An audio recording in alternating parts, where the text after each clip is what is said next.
I'd like to call to order a special meeting of the Frankfurt Plant Board.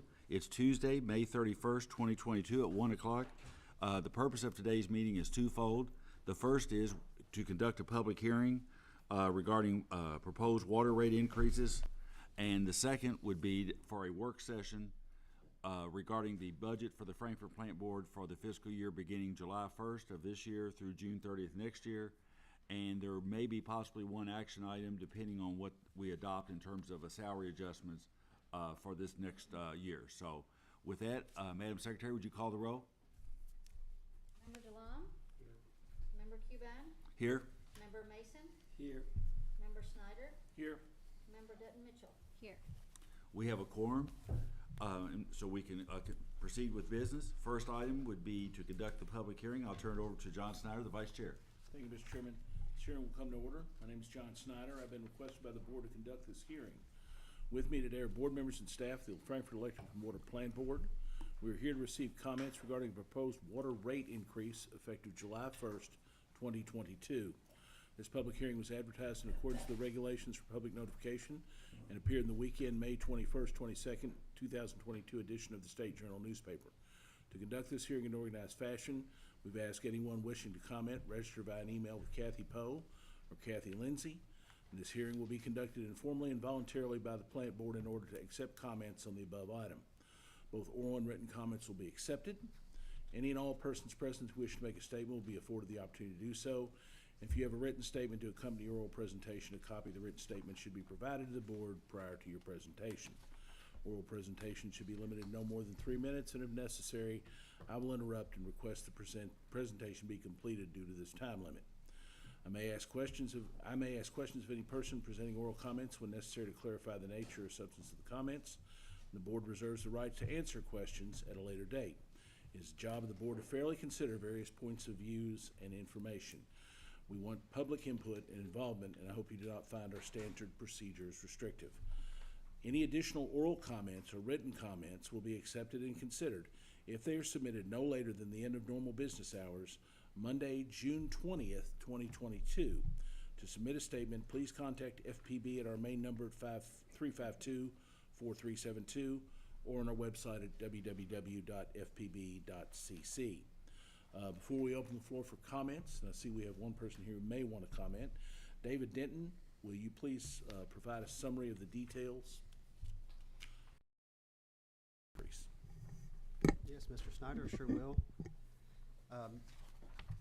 Back in November of last year, the board approved hiring Gannett Fleming, engineering water cost of service firm that to look at FPB's water cost of service, the existing revenue that we bring in, and look at what any differences there are between the two of those, any different customer classes that might need to have an adjustment to rates. And we conducted that study and then presented that and was accepted by the board at our last regular board meeting in May of 22. So what we're asking the board for is to approve a 4-year rate track. This would be an increase, approximately 2.4% increase to a residential customers year over year. This would be rates changes would be effective of July 1, 2022 and would stretch all the way to June 30th of 2026. So the rates have been advertised and we've have all I'd be happy to walk through. I can go through and discuss each of the different rate changes over the 4 years, or just make a statement to refer back to our board packet and to the advertised meeting in the State Journal as well. And once again, David, this increase will take place on the customer charge we have, which is the solid charge we have per month, not on any volumetric rate. No, we're adjusting some volumetric rates, but for the most part, for most residential customers, it'll be on your base customer charge, correct? Yes, sir. Based on the meter size, all of those will change all the way from the 5/8 up to the 8-inch meter. And then the only volumetric rate that is changing is on the industrial class. And that is, once again, a 4-year rate track we're asking the board to approve. And these would all be effective July 1, 22 and would automatically implement July 1st of each year through July 1st, 25. Do any other members have any questions, Mr. some people signed up for public comment. We have Mr. Tom Marshall, who's here, that, Right. requested to make statement. Tom, if you just wanna come up and, table up, so you're not hitting the mic, anybody. You can Just sit go right ahead and here. Sit down, and we can all see your face, so. Promise I won't. My name is Tom Marshall. I have been a plant board customer for more than 35 years, and I live in South Frankfurt. I don't usually do written presentations and readings, but I know too much about this subject, and I was afraid that I would get off on a tangent and we would be here way too long. So that's what I'm going to do, so forgive me.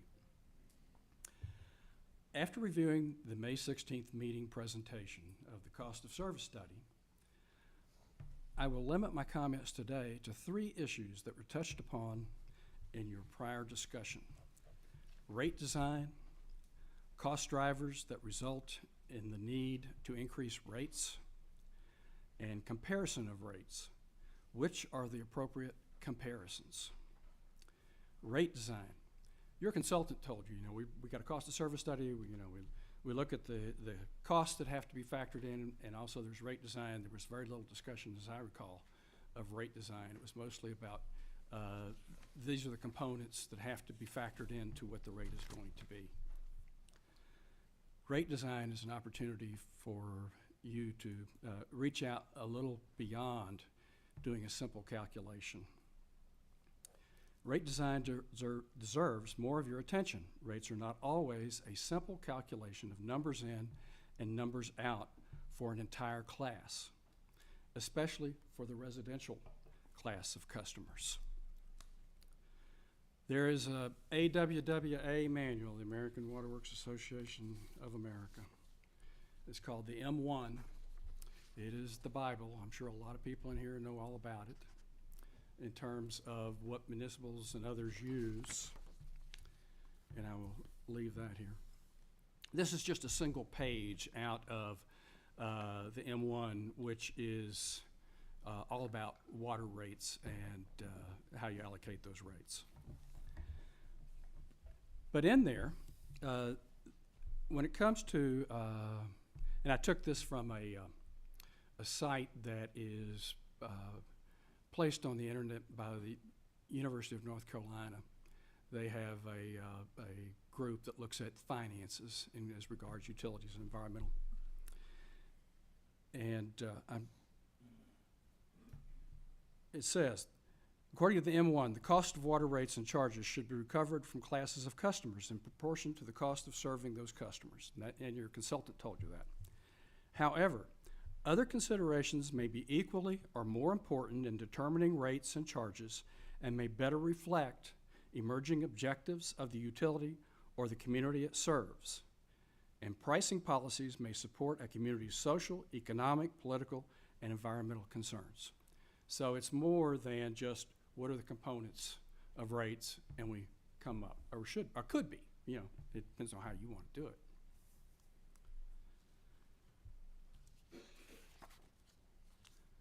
For me, one of the key issues is what is fair and appropriate for residential customers, those in the same class. And I'm probably not one of those who's economically disadvantaged, so I'm not talking about myself. And these rates may vary depending on income or other circumstances. The service charge as a component of rates. Of course, the service charge got big play in the report from the consultant. Has the service charge always been used to such a degree to finance utility service? I can tell you it hasn't. Is there a danger in falling in love with this cost recovery mechanism to the point that it is unfair and inequitable to customers? I hope the board will look more closely at the service charge. You're going to have opportunities as you go along. I mean, you're not, once you pass this, you can always come back and revisit. So if you, after looking at these and becoming more familiar with what your options are, you may want to come back and see whether or not these rates are appropriate. And I understand we're far enough down the road. These are probably going to be the rates. Other things that you consider are volumetric charges. there are various ways to charge for volume. Declining block rate versus inclining block rate. Which is best for the customers in your service area? And you probably know about those, so I won't go into it. You know, you can decide whether you want to charge the most for the first block or two and give a break above that, or whether you want to charge less for the first couple of blocks. So your residential customers, you know, at least some of them, it'd be a little more affordable, and then build in a larger component on the backside. Other rate increase drivers. Expenses allocated to all customers. See that future construction is really necessary and not too grand. And I won't go into a big, you know, discussion of what might be considered grand. Expenses allocated to water customers only, such as the new reservoir at a cost of millions. You know, that's in the past now. I wish it had been different. I think it would have been fairer for most of the customers if it had been different. And I also understand there were other forces. So, that's all I'll say on that. And if I can go back to the future construction, you know, these are things that build into everybody's rates, whether it's electric, water, whoever. Then you've got your variable rates, which are things like water treatment chemicals, which were discussed, electricity, which everybody's going to have to bear whatever the increases are in the electric component. So while you're going through your budget and while you're going through the coming year, I would urge you to be very aware of what those cost components are, what it's going to do to rates, and how best to allocate those among your customers. I want to see the plant board succeed. And if we get too out of control, I get concerned about that. The board will be faced with how to make sure that projects are designed for needs and not wants. I mean, I think that's going to be the new mantra. What do we need, not what do we want? And I'm sure that you'll keep that in mind as you go through the budget process and otherwise, and I appreciate that. And for this cost driver, I'm not sure it fits here, but I'm going to insert it here, is declining demand, which some in the room know I've spent a lot of time on declining demand because I was very involved in the Kentucky American project to build the new plant and the 32 to however many miles of 42-inch main. And my concern was not so much the concern of others. My concern was from my background working with rates and water and other things, was it really needed? There's a fundamental principle in utility law and utility management that you're very sensitive to costs that can be avoided. Avoided cost, you know, it's kind of the holy grail of things, or should be, in utility rate world. And my concern was, do they really need the plant? Are we to the point that we need to build that plant? And I won't go on too much about this. It's not related to this subject. But in 2012, I went to a meeting of the 409 Council for the Bluegrass Ad and gave a presentation regarding declining demand. It wasn't a phenomena that most people really talked about much at the time. Recently, I was on a 409 committee call, and everybody, all the water managers from the various communities, were extremely concerned about declining demand. And there are some communities that, they are, at this point, they got to figure out to do with so much excess capacity.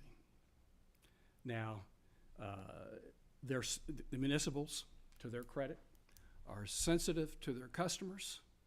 They are not for profit. They want to find a way to keep those rates down and, if possible, find customers or share among themselves the excess capacity. have some questions about the IOUs.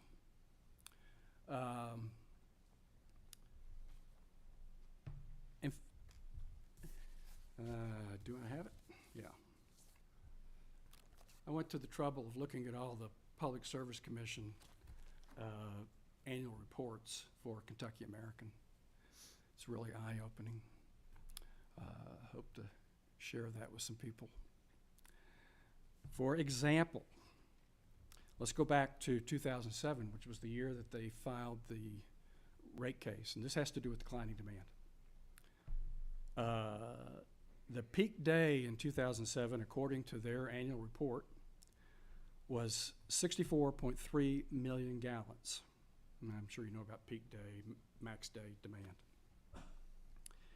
In 2020, according to the report that they filed with the Public Service Commission, their annual report, if I wrote all this down correctly, the peak or maximum day was 56.08. So it had gone down from 64.3 to 56.08, and the projection that was filed with the Public Service Commission when the case was hot and heavy, or was filed, no, I shouldn't say hot and heavy, was that for normal weather, the actual projected maximum day demand would be 77.06. There are big disparities in the numbers. Remember, the actual maximum day was 56.08. Comparison of rates. The consultant mentioned that you want to know how your rates compared to Kentucky American's rates. I'm concerned that is an inappropriate, I'll delete the word I've got in my written comments. Comparison. If you want to know whether your rates are appropriate, you should be looking at the other municipal utilities in the region. Remember, Kentucky American is a subsidiary of a for-profit, investor-owned water utility. There should be a great deal of difference between them and you. When they go to the Public Service Commission, they usually get north of 9.0%. It might be 9.97 or 9.79, or back in the day it was 11. Tom, I'm Yeah. gonna ask you to kind of take another. Okay, minute we're about to finished. Wrap it up. Yeah. Great. But anyway, so you don't have that. You don't have that component where you're looking for that return, and you should be able to keep your rates down, hopefully. And I know that you got a tough toe. Just, in closing, I hope you'll ask the important questions.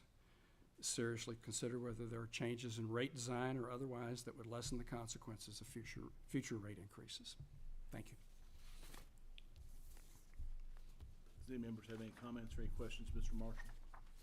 I might just say, Tom, first, thanks for coming. And John, I might suggest, if you think appropriate, maybe between now and June, when we come back and review this, when it comes for the vote, ask staff, and if so, the consultant, to review Tom's comments and give us an update on them, to see if there's something we need to be looking at or something we should have been looking at, or kind of give us a response on some of these. I will say this, one of the things we did talk about when we talked at our last meeting was so much of this cost is fixed cost. The difference in volumetric rate and chemicals and electricity and stuff is not that much. So, I think that was why we've kind of felt it appropriate to tag more of this on to fixed cost. And the other thing and I don't know if take exception is too strong of a word. I think the comparison with Kentucky American is the comparison we make, because if we don't do it, we're probably going to end up being Kentucky American. So, I mean, we're going to have to go to some sort of what is our other option out there? So, I appreciate your comments, Tom, as always. We've been neighbors for years, and I know you know what you're talking about, and I know you're very earnest in all this. I agree with John. If you could leave staff and us with some If of you'll your... ignore my typos. We will ignore your typos completely. Couldn't be worse than my typos. But if you would leave those with us, we'll have the David and our water folks, and maybe get back with our consultant and kind of address some of the issues you've got. Remember, this is, you know, these 4 years here, and, you know, this doesn't tie us to anything else. Of course, you know, we can go back, you know, what we're gonna talk about at the next meeting is voting on it at least for July 1st and setting it in motion. Now, if we set it in motion and do it in July 1st, and we figure out we're gonna change things, we can come back and change things we want to. But, you know, appreciate you being here, and just want to interject for anybody else who might be watching the meeting. If you're, you know, emboldened by this conversation or have some thoughts or anything, once again, you can get back with us. We'll accept public comments until Monday, June 20th. Give us a call here at our main number. Online, you can do it on our website, fpb.cc. We appreciate the input we get, and we appreciate you being here today, Tom. And check my numbers to make sure I'm right. Will do. Okay. Will do. I have a question real quick. Sure, Steve. I would also ask Tom if, you know, I would welcome that if you had a suggestion on what we should do, if it's different than what we're doing, to provide that. I would be glad to think about that, and certainly, I mean, you and I have known each other for a long time. Yeah. I think unfortunately, much of what I think could have been avoided has already been baked in. So, you know, now we're to the point where we've just got to scratch and see what we can do. Yeah. So, I'll make comments. thank you. Thank you. Thank you, Tom. Kathy, did we receive any other comments or at all? Okay. All right then. Remember, once again, if anybody wants to comment before June 20th, we'd appreciate any input. With that, turn it back over to you, Mr. Chairman. Thanks, John. Okay, the next item is to review the draft budget for fiscal year 22-23. First, I'd like to start out and thank Gary and David, Katrina, Michelle, Vin, all the department heads for all the hard work, everything they did putting all this together.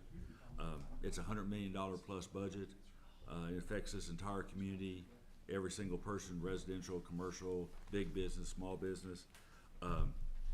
What I've asked you, if it's all right with everyone to proceed, is David to go through some key highlights of kind of what the key assumptions and what's in the budget. You know, everybody's had some time to look at it. Then what I've asked everyone to do, again, this is subject to what the board wants to do, is ask each department head to be prepared to come up for about 5 minutes, not to do the whole show and show us all the slides and charts and graphs, but basically just say, here's what's in this budget, here's what is in it, here's what maybe didn't get in it, and is there anything else we ought to be doing to improve customer service, and then kind of go through it. Then what I'd suggest is we go through that first pass, and feel free at any point if you've got questions, changes, something you don't agree with, David, keep track of them. Then at the end, we can kind of roll up, see where we are, and then decide, do we have another meeting, or do we need to basically get it rolled up and ready to vote on in June with whatever changes we agree on. The one big item we need to deal with, and maybe we deal with it in the highlights, David, or at the end, is, I mean, the biggest issue is the salary issue. I mean, that's, it's a big issue. We've got over 200 employees. It's a record year for inflation. Private and public agencies are struggling with it. And we probably need to deal with that after you finish your highlights, David, because what we do or don't do there then ripples through everywhere else, because every department involves salary. So, so if that's acceptable to everyone, maybe we'll just start through it, and David, let you begin with the, you know, the highlights of the show. Yeah, we'll do a quick summary. There's been years where I sat and talked way too long to start, so I'll be very brief on a summary. First of all, thank you, Mr. Chairman and Board, for the opportunity to present to you today. I speak for myself, and I know I speak for the rest of the team here, and those men and women out working today in the field, that we view this as an opportunity and a privilege to work here. We do not ever forget of whose money we're talking about today, and every day as we walk through and manage our expenses, we know that this is a customer-owned utility, and where the money comes from is indeed our customers, and most of us in the room are customers. So thank you for the opportunity. What we're talking about today is the budget for the 22-23 fiscal year. It starts on July 1 of 2022 and would end on June 30th of 2023. We include that budget in the packet you received at the board meeting a couple weeks ago. So you've had the budget draft about 2 weeks. In that, we include additional 4 years of planning level estimates that allow us to look at how are our decisions in the past affecting where we are today, and then how does this budget look as we progress through the next 5 years. It's really important to see, as we have such large amount of funds that go towards capital improvements for capital investment infrastructure, it's important to see that 5-year stretch to see how these decisions are affecting the operations of the plant board, and if eventually we get to that cash balance, to see that, make sure that we're in good shape over the period and on a good trajectory. So the first thing I can talk about is some of the assumptions that are in the current plan. I'll just refer to page numbers of the budget just so we can talk about it, and we do have some supplemental information I might refer to over time. This is definitely a company-wide effort. We have, each department is asked to complete their budget for the year, so they're talking with their team members, discussing what does it take to run this utility in a way that produces the reliable safety, economic rates that we expect to have. That all rolls up to each budget, each department manager, and then each up to each division manager, and all the way up till we get to review with our general manager, Gary Zing, and then that's what gets presented to you and what you have in front of you. So it's been a company-wide effort, putting together what we think is needed to run the utility. That's not to say everything that we think we need is in here, but we'll talk about that throughout the day as we've made some caps on certain things. Looking on page 6 and page 7 of the budget, you'll notice all of the different budget assumptions. These are the main assumptions that we've included throughout the budget. It's important we talk about a 5-year plan. We don't put a general inflation factor that is naturally applied to all expenses. When you do that, you'll find by year 5 the numbers look really negative, and life usually doesn't just work that particular way, that every expense gets impacted at the same rate. So we have no general inflation rate. If you see any changes in prices from year 23 to 27, it's truly maybe probably a additional item that's been included, or some known project or effort that's increasing that particular account. Salaries and wages, we had direction up from the board for this planning level first round budget to put 8% in for all employees, which we have done. That would be effective July 1. And we also have, in accordance with our compensation plan that the plant board has, we do have budgeted in January 1 of 23 a 2% increase to employees below midpoint of their pay grade. I'm going to walk through just some of these. Some of the main things: FPB has a self-funded health insurance plan. About 79% of the total budget is for claims, and the other remaining amount is fixed. We've budgeted about $3.2 million for the next 5 years for that. Once again, claims being approximately 80%. If we have a good claims year, we're below budget, which we think we might be for this current year of 22. We actually have budgeted $3.1 million this current year, and we might come in somewhere closer to 2.8, maybe a little better. So we always hope that we're on the high end of our estimates on the budget. So that's up a little over 3%, which just happened to looking at the Consumer Price Index. It's very close to what the healthcare insurance increases have been there. But looking at our Kentucky, FPB is a part of the Kentucky Public Pension Authority County Employees Retirement System, CERS. So every full-time employee that's a part of CERS, we currently have in this budget a 28.05% employer contribution included. We have been, as we budget, I know there's a cap at 12%, but looking back, we're going to make a revision for your next round.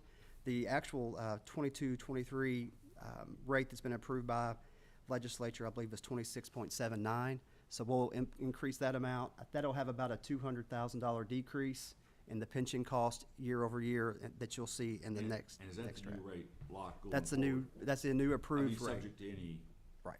actuarial adjustments? Yes, and I do think they still have that 12% cap that you can't increase more than 12%. But the phase-in is done. We're now at the lock-in rate.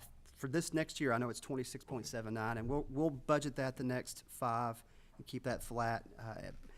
Every year, of course, we're coming to you with the new revised amount, and then we'll have those revised every year. We do have in here as well, the FPB being a part of CERS. I know CERS is one of the most funded plans at the KPPA, but FPB is still, does have to book the unfunded pension and insurance liability. We're currently have got $3 million budgeted for all 5 years. You know, if the planning levels hold, we should see that unfunded liabilities to decrease, and then the adjustment by FPB would then decrease. But for being conservative, we've included $3 million. We've done some preliminary numbers looking at the current fiscal year and believe we might be a little below the $3 million we budgeted for this year. So we'll just take it as it comes. We make that adjustment in June of each year. So when you look at your financial statements each month, you'll notice in June of each year, there's a very large expense that gets posted and a very large increase that hits the employee fringe benefit line on your financial statements. So that's the amount there. Let me get into the operating assumptions for electric, water, and telecom. Wholesale power, we currently are budgeting what KYMEA, our wholesale power provider, is what their planning level budgets show. For this next year, it's approximately 2.8%. Let's just say a 3% increase in wholesale power cost. That is what the rate will increase to FPB, but we do not plan on passing through that increase to our customers. So FPB will be absorbing that cost, and we have no plans to change FPB retail electric rates in this 5-year plan. We'll talk later on. There could be some changes to the wholesale power market that could impact FPB down the road, and we'll talk about that later in the meeting. You'll notice on usage, so when a customer looks at their bill, you have, we haven't changed rates in the electric department, electric division, since July 1st of 2017. So since July 1st of 2017, if a customer's noticed a change in their bill, it is totally due to the usage of that customer. So there's been no changes in rate, it's all usage related. We as a system, FPB in general, have had pretty steady, I would just call it flat growth in electric. I mean, we're talking less than 0.5% growth over the last 5 years, and we're projecting a 0.2%, 0.2% increase in usage over the next 5 years in usage. So if you have relatively flat usage and our rates are staying the same, you'll notice that over the 5-year plan that our electric revenue is assuming to stay the same. Looking at the page 6, the wholesale power assumptions, you'll notice in here the different rates over time, and this is once again using what KYMEA's planning level estimates are. Looking at the electric rates, I made a comment again about no projected rate increases in this 5-year plan, and you can see the changes are there are none that occur when we look at the customer charge and the energy charge for all of our customer classes. Looking at our water division, we have essentially, we talk about a flat revenue growth in electric. FPB, as we discussed last board meeting, it was reported on, we've seen a gradual decline in usage over time. I believe what we're showing essentially flat usage in the water division over the next 5 years. We have included in this budget the proposed rate adjustments that we just discussed in our public hearing that primarily affect the customer charges for each meter size. So that has been included in this budget as well. That is, once again, over 4 years. We're requesting a change over the next 4 years, and we did include that change in the 5th year as well, because if usage continues in the trend it's been downward, we do see the need for additional revenue moving even beyond the 4 years. Looking at the telecom assumptions on page 7, you'll notice these are the rates that we charge on all the different services that FPB offers to our telecom customers. You'll notice there's really only 3 changes. The classic, preferred, and cable retransmission surcharge are the only rates out of all of our telecom that we show changing over the 5-year plan. And once again, as we talk about year over year, these are passed through from cable programming agreements. When we come back to the board with an update in cable programming contracts, those naturally increase time over time, and those are baked in David, to the can you rates. John's got a question. Yes. Dave, you said there were no changes. Now, the high-speed internet, we went ahead, our tariff has a max on it. We've reduced some of those already, right? And that's included in here? We have on the current next band 500 meg and 1 gig speed, we have reduced those. We have reduced those prices. If a customer takes advantage of our paperless billing and signs up for the portal, there is a discount there. So that is all baked into here. And it's probably maybe a good point to mention, you talked about, David, the electric no rate increases. And Gary and Vint work real close with KYMEA. And we're not going, this budget does not include any rebates to customers, which we've been fortunate to do the last several years.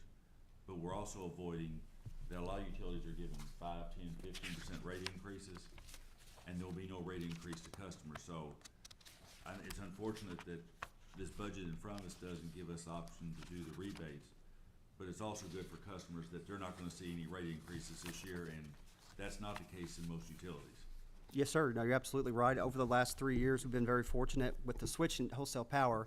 We did receive quite a substantial decrease in wholesale power cost. Last 3 years, the board has passed on some of that savings and rebates, $5.2 million.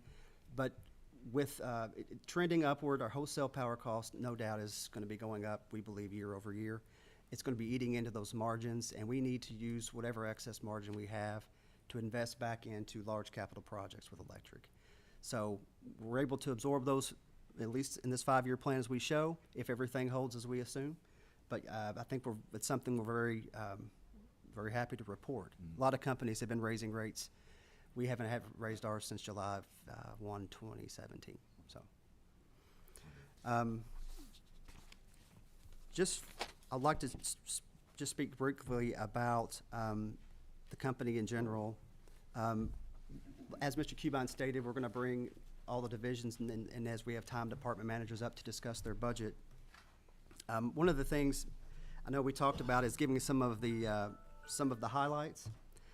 I think it's something, when you look at rates, I think it's an important discussion to have. What do we use our rates for? What we charge when a customer pays their bill, what do we do with that money?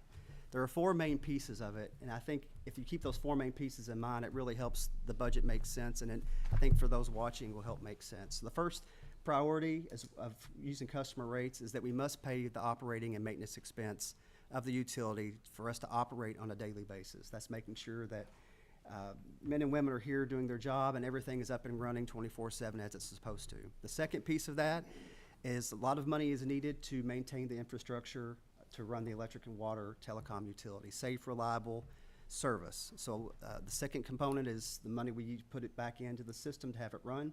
The third part is paying down long-term debt. Usually the plant board goes out to extend or take on long-term debt to finance a large capital project. So part of your rates need to go to pay debt service on that debt we issue. And the third piece is to make sure that we have sufficient cash on hand to be able to deal with emergencies if they may arise. You can assume, looking across the country, different natural disasters that occur. If we were to have something substantial happen to our system, we need to be able to have the cash to operate and get up and running and restore service quickly. That could be multi-million dollars depending on the type of disaster. The other is the cash, having a solid fund balance, cash balance. It's important that we keep our bond rating high. That is an important component of bond rating, and if we ever go out to the market for debt, it's always good to have that essentially credit rating to be solid, and cash is a part of that. So those are the 4 pieces. So when we look at the income statement, we're looking at the revenue versus that operating expense, that number 1 component. Then everything else falls in line with the infrastructure, debt service, and amount of cash we have on hand. I'll very quickly go through on page 8, looking at the funding summary. I'm just going to go through real quick what the company looks like. Total revenue, we're looking at operating revenue for year 1 of just over $101 million. Then we have other revenue. This is what we're considering non-operating, such as capital contributions from customers that are contributing to connection of new service or upgrade in service. These are collection charges, pole rental, miscellaneous fees and charges that we have in our tariff. So total income just over 103 million. Then we have our divisional expenses on line 25 and 30 of just under 67 million, and our admin expenses for electric just over 16.1, bringing our gross margin of just under 20 million. When you take all the administrative departments out on line 40 through 95, that's a total of 14.6. You can see on line 105, we have just under $5.3 and increase in net position in year one. Something I'd like to point out, as you will notice, in years 2, 3, 4, and 5, you can see that we have a pretty healthy change in net position, line 105 in this current fiscal year, coming up 23 based on our estimates. And then you can see how that amount continues to get smaller and then end at the year 27 just over $1.1 million. So it's important that money, when you take all your operating expenses out, I mentioned you've got to have infrastructure, debt service, and cash. That is the money you have left to do those things. So with a decreasing margin, because we have relatively flat water, decreasing to flat, flat electric, decreasing to flat water, and then in a highly competitive environment with telecom, we're not predicting a whole lot of growth on the top line. And then you have a increasing cost of operating. That is where that change in net position is starting to decrease. You can see there on lines 110 through 85, we take a accrual-based income statement, come back to a cash-based statement. We add back our depreciation and our KRS unfunded pension liability adjustment that's not yet, it's an estimate, it's not cash. Add those back and then take out our principal payment on our different types of loans, bonds, leases, and you come back to the amount 15.3 million at what we think in June of 2023. You'll notice we have a very large amount. I've got ahead of myself. We add to that what we have estimated in cash on hand at the end of the year, just under $30 million, giving us our cash before capital additions. You can see there on line 205, we're showing total capital additions of just over 19.6 million, and then other capital additions within the administrative departments of just over 530,000. So at the end of the year, we're estimating cash balance of just over $24.8 million as of June 30, 2023. And you can see that's getting us between the 90 to 100 days cash on hand. We're able to maintain that amount throughout the 5-year term, and we'll talk about, as each division presents their different budget for the year, we'll talk about the different stresses and strains and challenges and all of that are coming down the road. But Mr. Chairman, that's a really quick summary of the company-wide, and I'd be glad we can take each department as you would like, as they present, or however you'd like to handle it. Well, let me just tick off a couple things here real quick that I've got on my list to make sure we know, and then maybe we'll start with Michelle, if that's okay. Sure. Because we might as well do the personnel piece first, because that drives a lot of other things. So first, we'd pledged to do the cost sharing with the Humane Society right on that road. Yes, sir. And that's still in progress. Is that in this budget? Yes, sir, it is. That is Okay. considered in the capital section on page 17 under the, I think it's line 5, Okay. page 17. We've got the personnel study in. Yes, sir, that's in there. We've got the electric rate study. Yes, sir. The weatherization, are we continuing that agreement with Community Action? Yes, that is still in the budget. Okay. We're not doing any new charging stations because of the federal government's pending proposed rules and funding that they're gonna make available for a nationwide system of charging. Is that correct? Yes, we have 100,000 budgeted, but that's the existing charger. It's already been approved. That we're working with the city on where it's gonna go and so forth? Correct. And then the sheriff has an initiative he's interested in, and at some point he's gonna get back to us, but that's only, at this point, was understood, Travis, for technical assistance, citing, and to help him decide what's his next phase. And he's working with physical court, but right now, he's gonna be doing all charging at home, and is not looking for any type of capital expense for charging. Okay. Then we have the AMI system is proceeding, it's still in this budget, right? Yes, yes, that is one of the larger capital expenditures. Fiber to the home, Yes, sir. That is the 5 million per year over the 5 years. And we're still waiting on, we've still not heard final approval from the state on our pending grant our, 11 applications? I know that they are behind. The challenge process is taking a lot longer. We just recently responded to a challenge on just 2 addresses out of all of our applications, and we've turned that back around. So it is really just a wait and see. So we're still hoping for good news. Okay, but at this point, we don't know the outcome of that. No, But sir. we're proceeding with our regular plan and then accelerate as necessary based if we get the grants. Yes, sir. The safety budget, we've added a couple areas, some key funds that we need to do in the safety budget. Just some extra equipment that the J.C. Lyons identified, right? Correct. The community solar is in here. Community solar is in there, and that we've got a plugged budget number to be discussed Okay. in depth. Yeah. Any major projects, fiber, AMI is ongoing.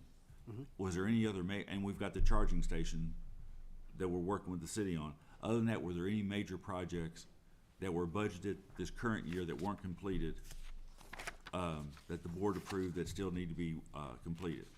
Yes, sir. We still have the water reservoir. I believe it's projected to Right. be done around November of this calendar year. So that carryover funds went into that, and there are a couple of large transformer rebuilds that need to be done, and those are in there as well. Okay. Healthcare is is staying, and maybe Nichelle wants to cover that, in terms of for employees, co-pays, deductibles, and all that. Any changes in that? We, no, we're a calendar year plan, and we're assuming that what we have today will be what we have moving forward. It'll be around October, November that we'll discuss the changes for 23 calendar Okay. year. Anything else the board wanted to ask? Any other things that you all may have thought about after looking at the draft budget? You want to make sure it was in here? Things that you thought should be in or shouldn't be in, or anything that we need to make sure we get out on the table now to? Okay, can Nichelle come up and? Sure.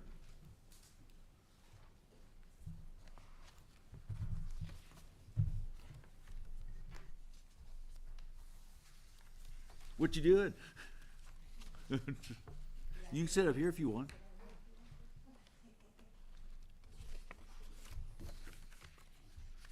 Just come to the table, hang out. How are you? Okay. Okay, you talked to us last month, and David's done some work on it. We had talked and given David and the budget staff some general direction that we wanted to look at about an 8% increase in salary. And that's what the state has approved. And in looking at salaries, we try to look at what everybody else in the community is doing. We know where the state's going. We're assuming Social Security will probably have a pretty large increase come January because it'll trigger off the CPI. City and county, I guess, are still not finalized. There's either government or the school districts, I found an article that city is doing 5%. 5%, and Yeah. then some selected other raises on top of that, right? Based on their compensation study. Yeah, based on the discussion I was, the budget total 5%, but everybody have a 5%, but total is 8%. So the other 3% is, I guess, the commission or the management decide based Some on their selected study. areas that they Yes, need to do. but total is 8%. Okay, Mine- and then I think city election is doing something similar to that. Yep. They're budgeting 5 and then an extra 3 for some rate increase and adjustments, so I know this board always tries to look at what's going on in the community.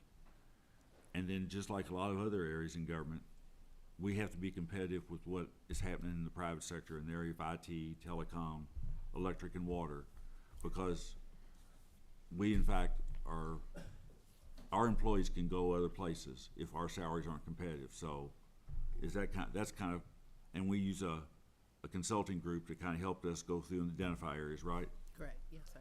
So we've got, as I understand it, 3 options, and we can have 10 options, however the board wants to proceed.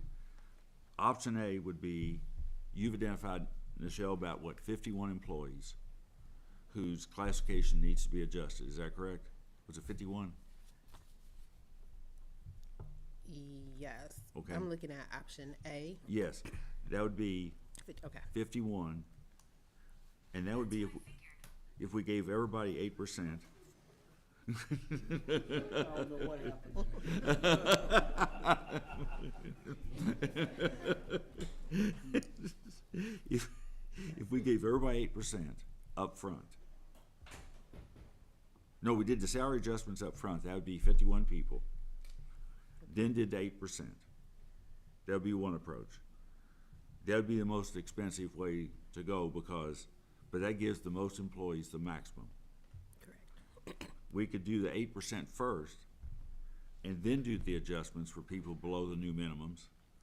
And that would reduce that number to 21 employees as opposed to 51 who'd get the bump, correct? Correct. And then option C would only do the 8% and not do any reclassifications this year. Correct. And then the issue that kind of lags behind would be, we've got some employees who are at the maximum, or would be, if everybody gets an 8% under any scenario, the 8% will take them above the maximum of the grade. Yes. So then the question is, once we decide on whether option A, B, and C, or D, E, or F, whatever we want to do, then do those employees who wouldn't get the full value of the 8%, do we just say, well, you get the max, that's our policy structure, that's all you get. Give them the 8% and let them go beyond the maximum of the grade, or say we'll take you up to 8% going forward, and then we'll give you that difference. So if you only get 4% of the raise, then you get the rest 4% like in a lump sum payment this year. So you get the full value of the 8%, but not 8% added to your base if you're already over the maximum. Correct. That's And then the last issue is, under any of the options, A, B, or C, since salary is salary is our biggest component of things that we, quote, can control. Because electric's a pass-through, cable programming's a pass-through. Do we continue with the 2% midpoint if we're doing either 8% and 51 extra employees get an adjustment, or 21 extra get an adjustment? Do we still do the 2% midpoint? Is that all the kind? And I'm open to any other options, any other approaches. But this kind of sets the stage for everything else we got to do. So just kind of throw it open at this point and see how you all want to proceed.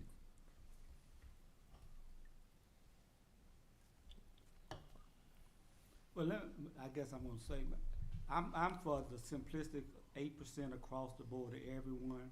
If you at the maximum of your pay grade, you still get the 8%.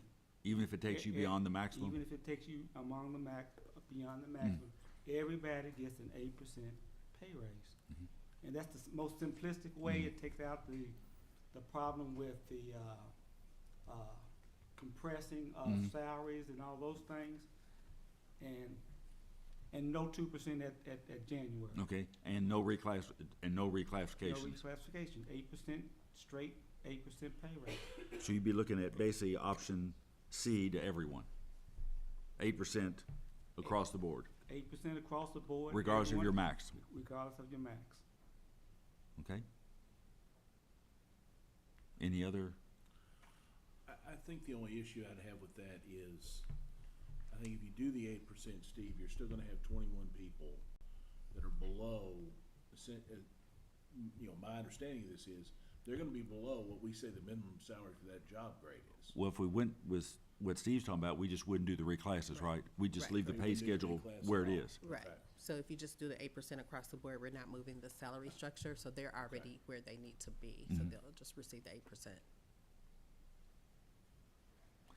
And this is a tough time. I mean, we know inflation's already tracking, 8.3?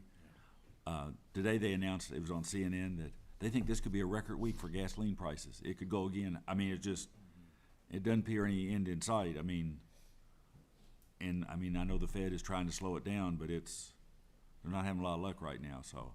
And at the same time, we have to be responsible to all of our customers too, because, our rates basically support our salary structure and everything we do, so, we need to stay in line with the community and also do everything we can to keep our employees and do everything we can for them, so it's a tough balance. I think we're in a weird situation. This is the weirdest situation I can recall in a long time. And I think we're due for a fall. Mhm. I mean, you know, I think this is not sustainable. Right. So I think it's probably, looking at what Steve mentioned, maybe this year we do it as a one-off and say, okay, we're just gonna do 8% in light of the situation we've got in front of us now, and not make any structural changes based on a weird set of circumstances. I don't know what anybody else's thought is. Okay. Catherine, you got any thoughts on how you'd like to proceed, or does that seem appropriate to you, or? Well, I mean, I do think we have all the options to consider.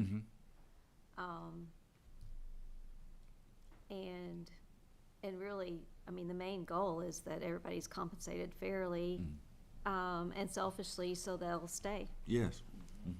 I mean, that's the main thing. And so we just have to keep in mind what everybody else is doing. Let me ask you this, Michelle, real quick, and then come back to you, Jason, on the either 51 or 21, the classifications that falls into. Not the individual employees, but the classes, in terms of recruitment and retention.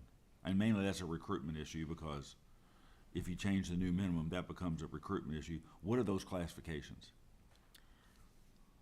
We have been having trouble hiring between grades 102 and 107. And then in the State Journal, there was an article with the city, and it kind of posted like what their grade 102 started off with, and their minimum of their grade, and this is just based off what was in the State Journal, is 33,383. And our current minimum of that grade for the 102 is $29,972.80. With the proposed, I'm asking for it to be raised to $33,618.52. So that would just kind of put us more in line. Currently, right now, when we interview and try to recruit, we've had to ask Gary to allow individuals, or ask his permission to hire in above the minimum of the starting grade right now, just to try to get individuals in. We've had individuals even decline when we go up a little bit. So just like you just said, just as far as recruiting, it's been a struggle. Or what are some of the individual job classes? What are some classifications that fall into those grades? Yeah. Facilities locator was one. We're really struggling right now with the apprentice cable installer. We had some difficulties hiring for the safety field assistant. Off the top of my head, those are just the ones that I can think of right now. If we, to the proposal that Steve and John talked about, if we did the option D, which would be 8% across the board, including those at the maximum, and we did the part of B, which only allows which affects 21, but it does change those minimums of those grades.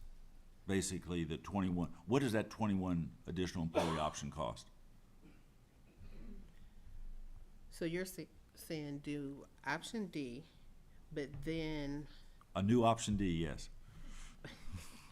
a scale adjustment for 21 employees, just to bring them up to the minimum of the new scale? But would give us the higher recruitments. Because if we just raise the grade, the recruitment grade, then we actually have employees hard and new who are making more than existing employees, and that's, Right, you can't do no. Well, we can, but we'll be right back here holding a personnel it. hearing. Right. Can I ask you a question? Again, my whole premise was trying to be. Oh, you know, I agree, yeah. Not get simplistic. I don't have a real issue. In fact, I would encourage that if we want to target individual jobs, but do it separate from this pay rate. Because now you're getting into just, again, the compression part. Right. The other question I had, do we have the same salary grades that the city has? No. So how do you compare 101 there and 101 there? From city to us, to FPB? I mean, whatever the grade you were comparing to what, how are you comparing those if we aren't using? You the mentioned, same Michelle, the grade? grade 102, our 102 to their 102. Theirs was 33 and ours was 29. Yes. I'm just looking at the entry levels. Our entry level, if you want to go hourly, starts at $14.41. you can look around in the community where other agencies or companies are hiring in at more than $14.41. And when and I'm talking about maybe Walmart's or even some of the fast food restaurants. And so I'm just concerned that our minimum, whether you compare it to the city or just in our community, is low. Okay. And, well, it Yeah, seems Jason, I'm like sorry, yeah. I mean, John, you're kind of hitting to what I was sort of grasping for. I'm a little new to all this, but it seems like really there's two issues at play here. There's one is the 8% inflation that's hitting everybody at every level. So there's that, and it's kind of what you're saying. And then two, we are not competitive at this lower tier. So I think we should address both of those issues as two separate kind of concepts, like you're saying. So, and as you were getting to, can we do both at the same time? And how does that affect, David, the overall budget approach?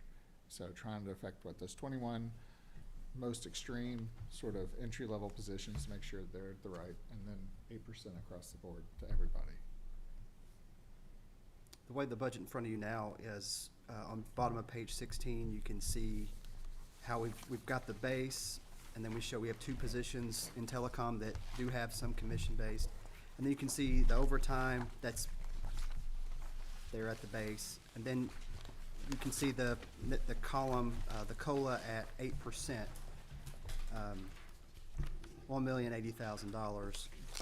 The way it's in this current budget draft is everyone receives 8% with no maximum limitations. So Okay. that's similar to what Mr. Mason his thought. If you were to do the 2%, you can see that is really small compared to what we're talking about in others at 62,000. If those below the midpoint of their grade receive 2%, that would be around another 62,000. And so the main one in the budget today is that the cost of living.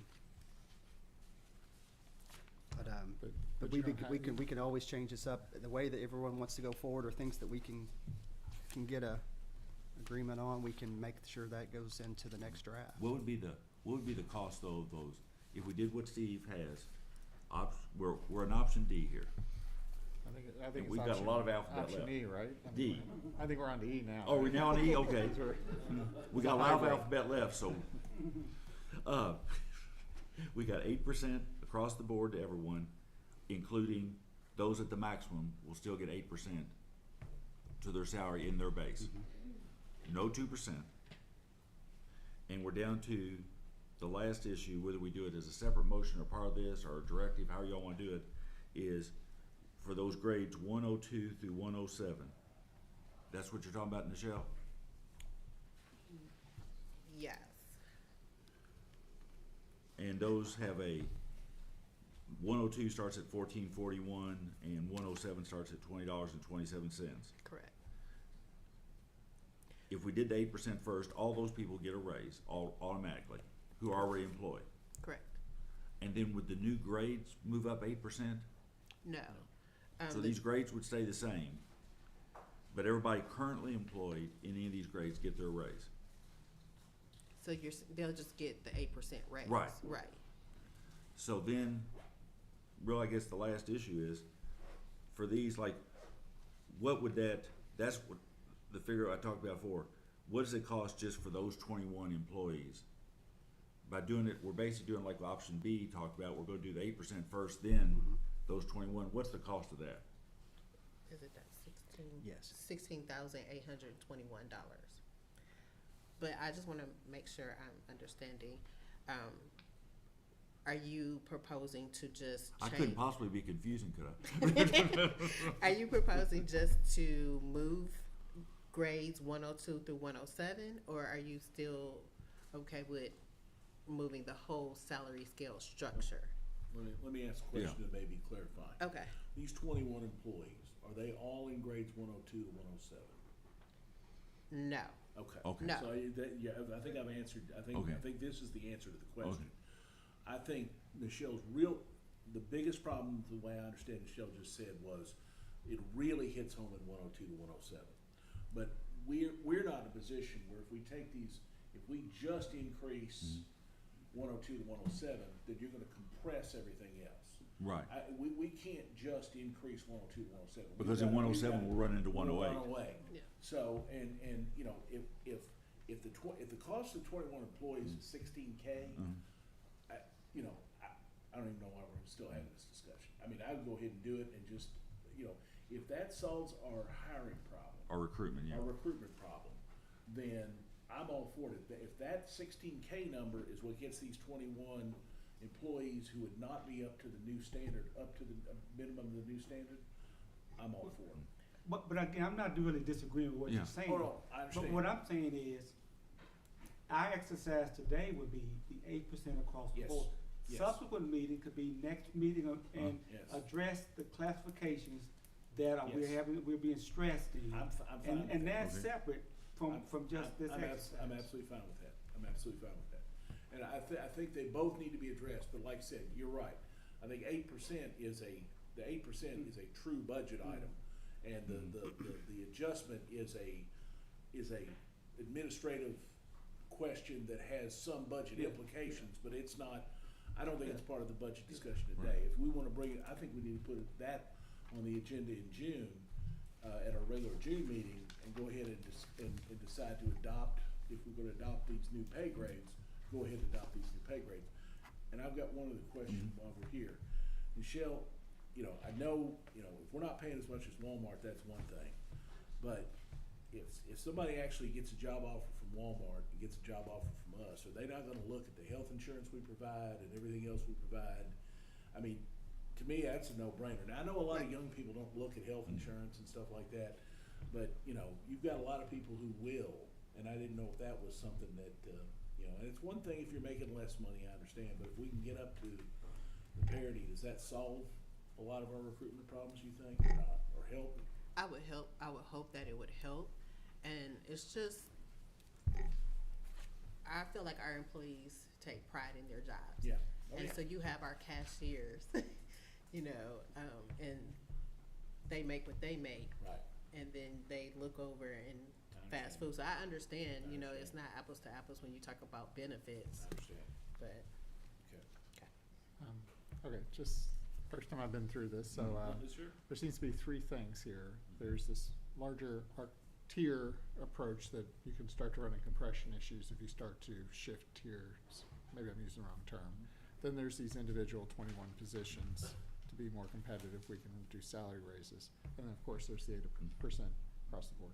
So what you guys are saying that you want to move to the next meeting, the 21 salary position discussion. Yeah, I wanna move the discussion of raising our or of implementing new salary schedule. And then when we implement this new salary schedule, on top of the if we do 8% here in this budget, when we do that, we will have 21 people who are in a position that has a pay grade, well, they will not be making the minimum. Okay. What, the other thing we'll have to do at the June meeting is make a motion to, you know, and I don't know if that would need to be in the budget or not, but it's a separate deal, to make those people whole and get them back up to at least the new minimum of what we've got. And like she said, David and Michelle just said, that's gonna cost us about $16,000 a year. Okay, I got it. So we're not going to talk about the overall structured tiers. Well, I mean, the overall structure, I mean, they handed us the two different proposed salary schedules. And we're not just, Okay. we would adopt the other one in whole because that would avoid the compression, so. Okay, Right. I'm just making sure. So, Yeah.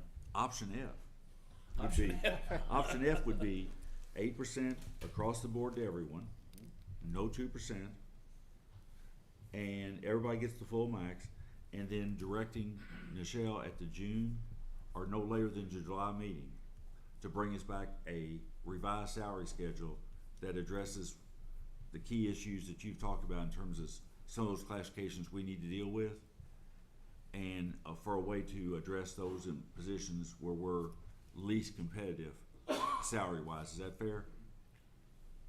Or is that doable? I'm trying to make sure I'm clear. So, because I think, And I don't think we need to revise this, I mean, I think we've got the salary schedule here, I think we just need, at our June meeting, I just think we need to discuss and decide whether or not to adopt the salary Okay. schedule we've already been given. The proposed And that one? would be, the proposed salary schedule we were given at the last meeting. Okay. I think we can have discussion on whether we wanna keep that the way it is or whether we wanna make any changes to it. Okay, So, I mean, that, you know, and that can be a separate, and adopting that on top of this 8%, like I said, has that small. right, budgetary small bumps, increase. yeah, Yeah. okay.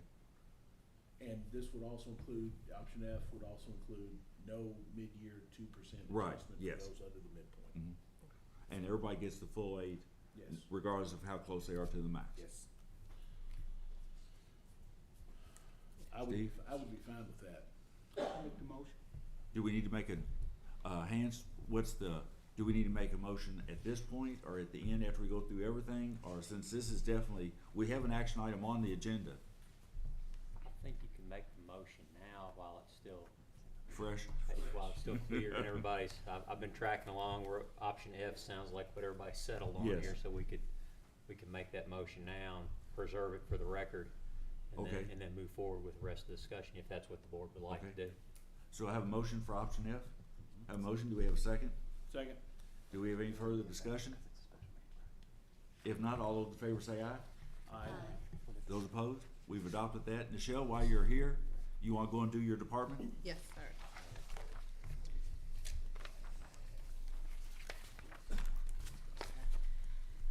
For the Human Resource Department budget, we had minimum increases, and the increases were due to either supply costs or membership dues. The board did ask that I add or increase in the budget for a compensation consultant. So I did do that. The 10K for that I requested is just an estimate. I haven't had a chance to go and do a request for proposal, so that amount could increase. And the purpose of that personnel study, to just clarify and make sure everybody's okay with it, is to take a look at basically what we're doing now, this whole plan. We've been doing the 2% for years, trying to get people to the midpoint faster, the grades, everything we're doing, the grade structure, is everything we're doing fine? Do we need to take a new approach to it all, or is this the way we wanna continue? And just to take a look at it, step back, take a look at it, which would be for the next budget year, not for this budget year. Correct, it would be Yeah. for the 23-24. Okay. Yeah. That's all I really have. Did you have any questions? Was there anything you needed or you think we should be doing, or that we're still not taking a look at or doing, that you think we need to be doing, or? No, sir. Okay, No, sir. okay. Steve? John made, triggered a question in my mind. Insurance costs, has it gone up? Self-insurance costs. David had mentioned earlier that we are trending below, currently right now. Based on our claims, correct? Yes, if you want to look on the supplemental budget packet we passed out, look at page 16. You can see we've hovered around $2.5 million a year in actual expenses. What we budget is the estimated, fixed costs and claims. Once again, almost 80% of our healthcare is claim-related, so if we have a very good year, everyone's healthy, everyone stays safe, all the families, same situation, then you could be below budget and substantially below budget. So we had budgeted $3.1 million for this current fiscal year, and we are estimating we'll come in closer to 2.5. So $600,000 potential savings there. You just can't predict future claims. So we've kept the number 3.1 in future years then? We've gone to 3.2 just based on the best information we have. Thank you. Yeah, I think it's safe to assume at some point, if we continue at 8% inflation, that's gonna creep way into the healthcare industry. It's unavoidable, because healthcare is highly salaries plus Yeah. medicines. I saw the other day where the dye that they use for was it MRIs and all that? Now there's a shortage on that. Yeah, it's coming, no doubt Yeah. about it. So, any other questions for Nichelle? Okay, Thank you. thank you. Who's next, David? If you'd like to, I think just hit the main divisions, electric, Sure. water, telecom, we can just go in that order. Okay. And we can address all of the ups and downs and pros and cons of, that we're looking at next year. While they're making their way up here, I'll go ahead, let's look over on your budget. You can go to the tab electric, should get you on page 20. On page 20 is the electric funding summary. Page 21 is the electric income statement. 22 is the capital budget, and then after that, you have page 23 through 25 is the line item detail going through every single income and expense number. So I'll just turn it over to electric.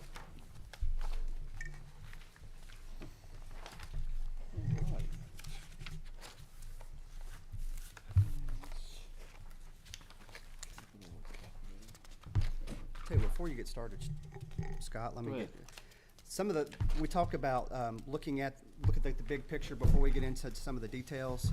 I'd mentioned electric sales have essentially been flat. We would love to see growth and increase in usage. As we mentioned during the water conversation, most of the costs in electric are fixed, except for the largest one, which is our electric wholesale power cost. We've been we've been able to absorb any increases over time, but as we look out in the wholesale power market and we look at the changing portfolio at KYMEA, and you look at world events, macroeconomic situations, there's no doubt that wholesale power costs are going to continue to increase. We've got amounts increasing year over year in our budget, but there is a chance that the real world increases could be a lot higher than what we've projected.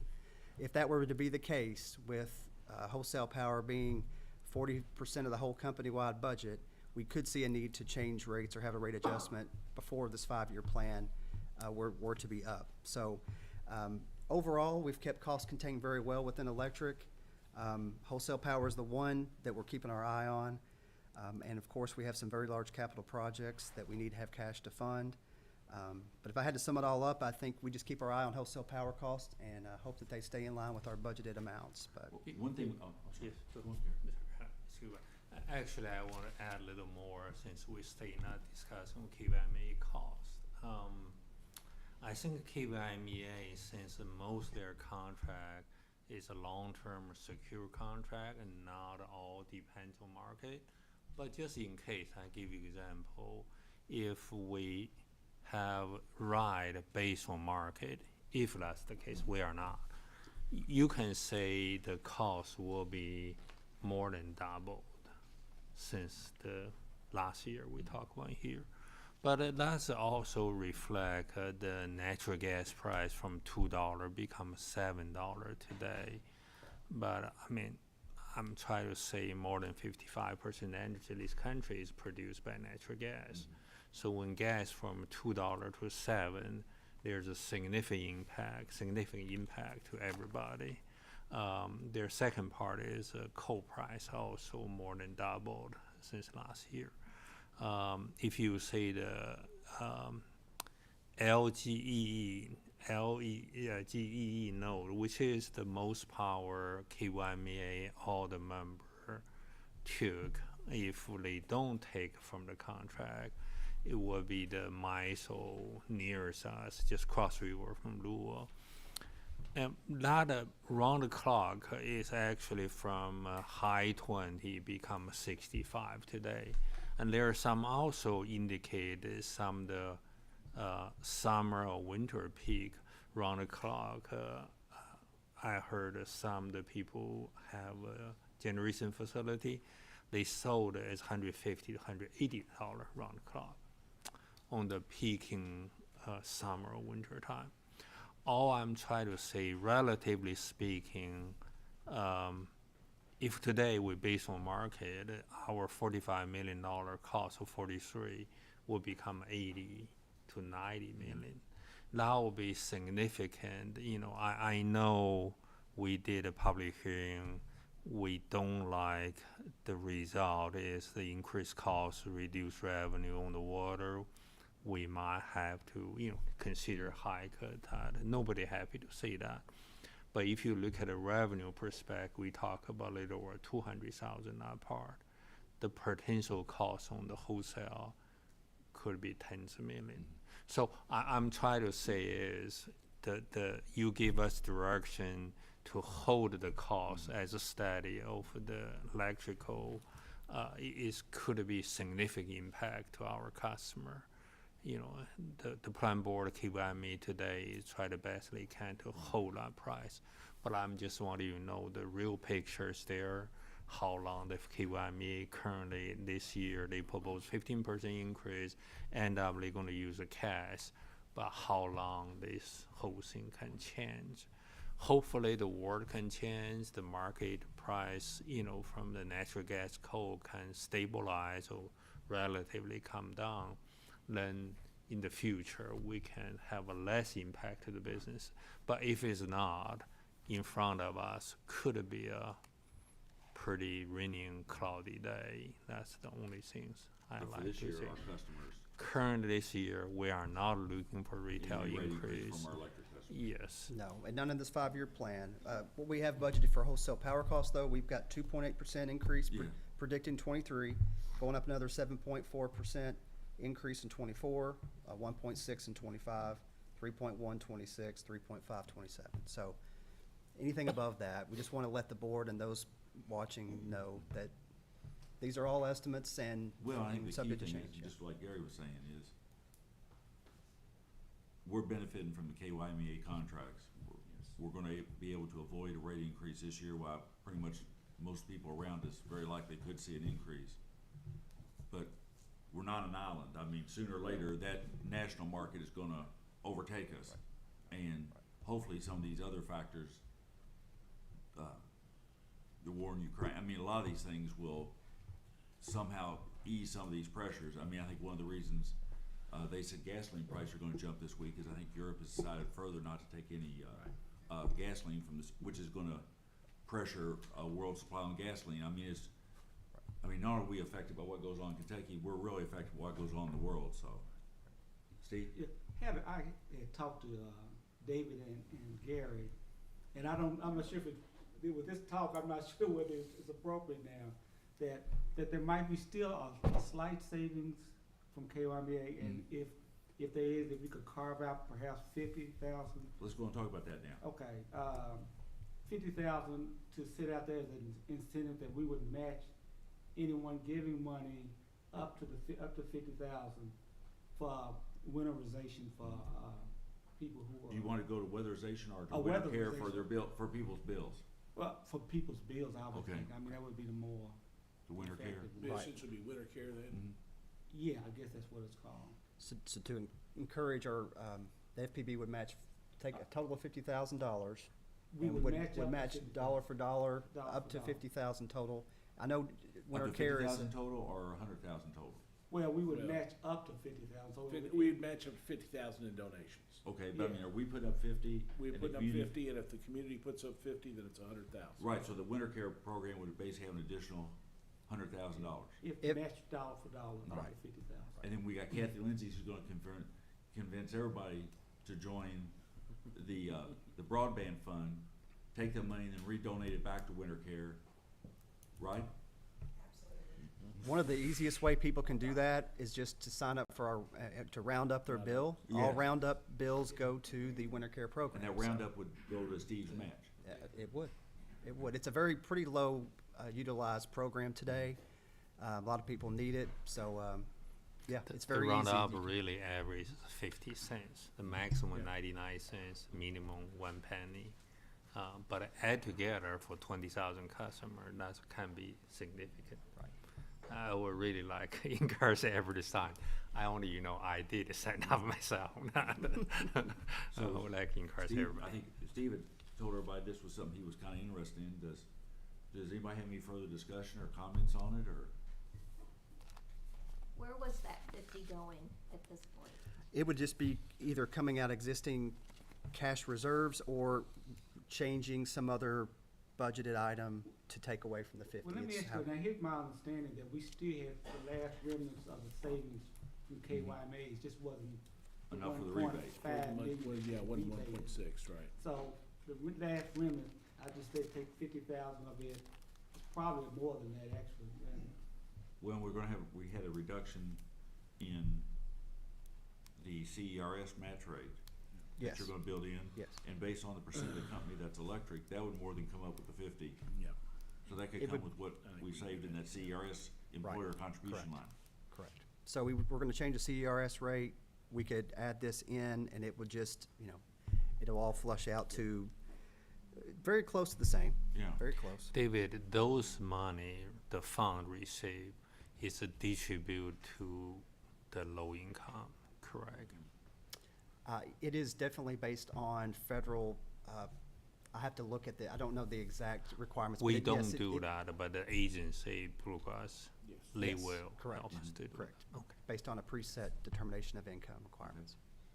Does everybody, we don't have to vote on this, does everybody, kind of as a I'm fine with consensus, that. okay for David to roll this up and build it into the budget that he brings back to us? Yes. So this and all the changes for all day, we'll bring back in version 2 Right. Yes. for June 21st okay, regular Steve? meeting. Yeah. Yeah, but again, I thought we still had some remnants from the rebate, from the KYMEA savings, and that's where I was, as opposed to Yeah. I think- taking it out of. I think it's already been spent in here, Steve, so. Okay, well, I just wanted, it's kinda like the lottery money, it's education. It's gonna be close to budget neutral compared to version 1 and 2, so, yeah. And one question for you, I mean, electric has a lot of vehicles, water has a lot of vehicles, telecom. What assumption are you using for fuel for the next year, David, in terms of overall? Company-wide, if you, we're looking here, I was stuck on electric, give me just a moment. Love to be able to produce the exact answer. Company-wide, on page 11, looking at gas and oil, line 265, we've been running around 300,000, we're looking to go up to 515,000. You think that's gonna cover it? If we do, and overall, I mean, if it gets bad enough, we need to make an amendment, we could, but for now, we think that's sufficient. Yeah. Cause that's one thing that's just hard for us to avoid, I mean. Yeah. We gotta run the trucks. Yeah. Now, So- we can't tell customers, nah, we're not coming out tonight, gas is high. We go combine that in a trip later next week, we'll be about to see you then. Right. Yeah, so. It's like treating water, it's one of those, it's not really a question, you have to do it. So, Right. Yeah. Okay. When you sign the check Thursday, you'll see the difference with the rate that we charge, we get for the gas. It's Well, I'm signing really off gone Steve up. Mason, so I'm good. Yeah. Scott, you wanna take, you and Well, Trevor? thank you, Okay. Mr. Chairman, fellow board members. I'll just touch the highlights of things that you haven't seen before in this budget. And then, of course, some of the things you all have asked about, I'll just point them out so you know where they are exactly in the budget. So as you start on page 22, this is our capital budget. As you all mentioned a while ago, you were asking about some of the projects we're carrying over for this next year. You got line item 10 and line item number 60. Both of those are substation projects that are carrying over into this next year's budget. On the one specifically on line 60, T54, we had a meeting last week with the consultants and some contractors bidding on the civil work. And with the time frame of that project now, there is a good chance that we may finish that project this coming budget year. And if that is the case, then we'll probably come to you all later on in the budget and ask for you all to move the remaining part of 809,000 that we budgeted for next budget year to this year to finish the project. Okay. But we'll see how time comes, because right now, time on paper versus time getting materials, two different things, so. And when you say this year, next year, you talk about this year, or next year, the year after? The year after. Year after, gotcha, Year after. yeah. So we'll see how that comes out.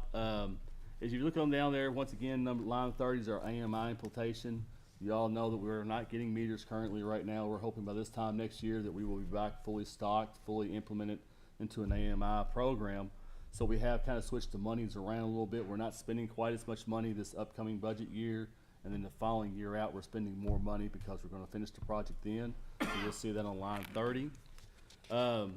If you look on down line 95, electric vehicle charging station, this is where we're carrying the money over from this budget year, the next budget year, to cover the charger that we have purchased, to fully install it. If you look on down to line 180, which is a new line item you probably haven't seen in the budget before, it's office and storage at Duncan Road. This is in plans for the with the AMI project also, is having AMI meter techs. And when we do have those techs, they'll be reporting to Duncan Road Substation with the substation department. And we'll have to renovate the current office space that we got for a couple office spaces. And then all the storage we use in that building will probably move to a little smaller storage building. So that's what the cost of that line item is right there. Another new line item will be 185, replace green streetlight poles. There's I will say downtown Second Street's primarily like there's Tiger grants going on. If you remember seeing all the old green streetlight poles, there's quite a few. There's like 287 green streetlight poles throughout the city of Frankfort.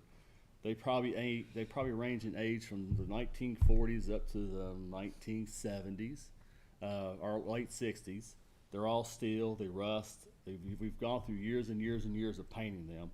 So this next budget year, and you'll see on the years out, we are going to physically change all these steel streetlight poles out to our standard material that we use, which is aluminum poles and LED fixtures, and get rid of the steel poles and not paying. Believe it or not, it's costing more to physically paint them than it would be to replace them. So we are going to spend the next 3 years on working on that project. Well, let me ask this in terms of city. I mean, I don't live downtown with Catherine, you and John Jason, is from a architectural preservation, is changing those to, I mean, I get what you're saying in terms of brand new, but is that in keeping with everything the city's trying to do downtown in terms of? The poles that are down there now are just a steel fluted pole. And the light fixtures are our current light fixtures anyway. We've tried to change the old light fixtures out over time. It's got the HPS, so they don't have the LEDs. So the light fixtures are going to be about the same. The poles, instead of being painted green, where sometimes they've been painted black, over years they've been painted different colors. They're just going to be a aluminum pole now instead of a steel pole. I might just, if the board, just ask Gary to make contact with the city and just say, this is what we're doing. Make sure that if there's any discussion, if that's. I would suggest we not talk to the architectural review. Okay. So I will tell you, if you go into a decorative pole like you're talking about, you're looking at a decorative pole, just the cost alone is $1,800. Right. Where we spend right now, I think we spend on a standard streetlight pole maybe $500 or $600.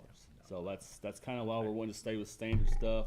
Oh yeah, I mean, I understand So- exactly where you're. I mean, Jason, do you and Catherine have any feeling, or is that a? I mean, these green poles, you said they're spread out all over town or specifically downtown? No, they're not specifically downtown. There's some of the older neighborhoods.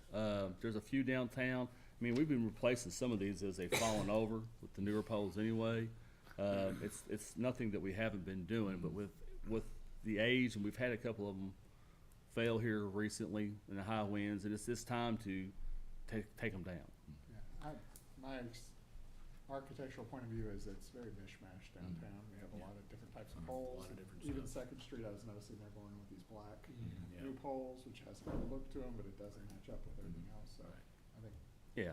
new is that's- better. Yeah. And you just mentioned Second Street, so none of them are on Second Street. No, the matter of fact, the Tiger, like the ones on Second Street, the Tiger Grant has new poles, new architect poles there. That's how we know they're $1,800 a pole, and about $1,000, $1,200 a fixture, because that's what they spent for the Tiger Grant money for these poles, for the architectural ones. Yeah, to be clear, there were some down on Second Street. Yeah, there that were got some on Second taken Street. out There's with still a the few Tiger more Grant. down on Second Street, which we haven't taken down yet. But I'm just using that as an example. If you've drove down Second Street, you've seen a green street light pole. And some of those green street light poles are like over in Indian Hills, and there's some in Colonial Trace, and there's few and far in between. They're scattered all over our system. So, and they were originally ones put in back in when the plant board first come about in the 40s. I received some email forward from city managers. Some citizens had a concern about the paint being gone. Don't really looks good today. Say where we are, try to, but it's going to be very expensive to paint them again because it's almost all labor intensive. You can spend the same amount of money replace a newer pole. In a couple of years, we're going back to the same. Certainly, we can. I don't know the process about it. Eventually, this is really the budget number looking for replace them. But Well, I do like the idea of going to the city. I mean, they have the historic preservation officer, and it might be the bulk of them or other places. I mean, I just don't know because it's not like we have a chart. So Yeah. if there are a few and they have a problem with a few, then we could maybe come back and Right. see Yeah. budget-wise, those few. Typically where most of these poles are right now are areas outside of where they've done lighting programs downtown. And it's kind of like what Jason talked about a while ago. If you go downtown, there's a lot of different sections of downtown have this pole here, has that pole there, and that's where when they've done street work programs and stuff, they've changed poles in, and that's how those new poles came about. It's because somebody had a picture of what an old one looked like back in the 40s and 50s, and all it looked good here. And they all they don't blend together. None of them do. It's kind of like one corner.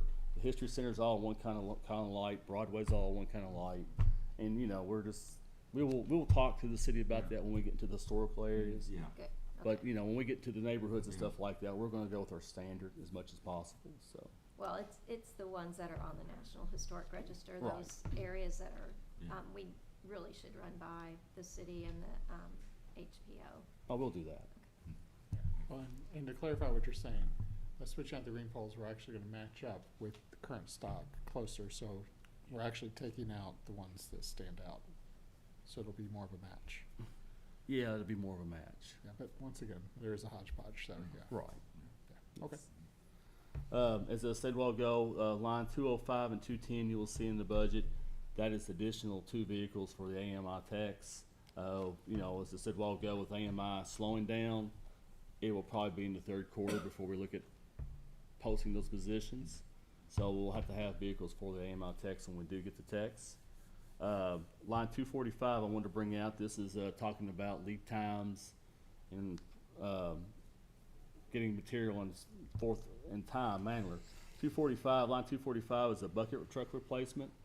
You will see that line item is being purchased this year, but that truck we will not receive that truck for about 22 months. That's as soon as we'll get it.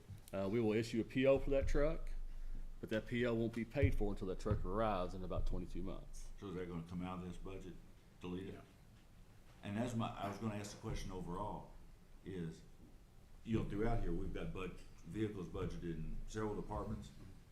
Can we even get the vehicles?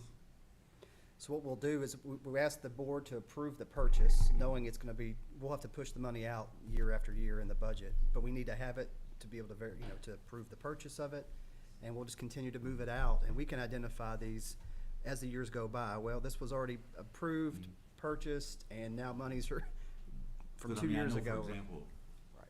like, when you order a fire truck, you have to pay for that fire truck that day. Even though you're not gonna get it for 2 years, you have to pay for it. They're not gonna build it for you but on these, you order them, whether it be Ford or Dodge or whatever.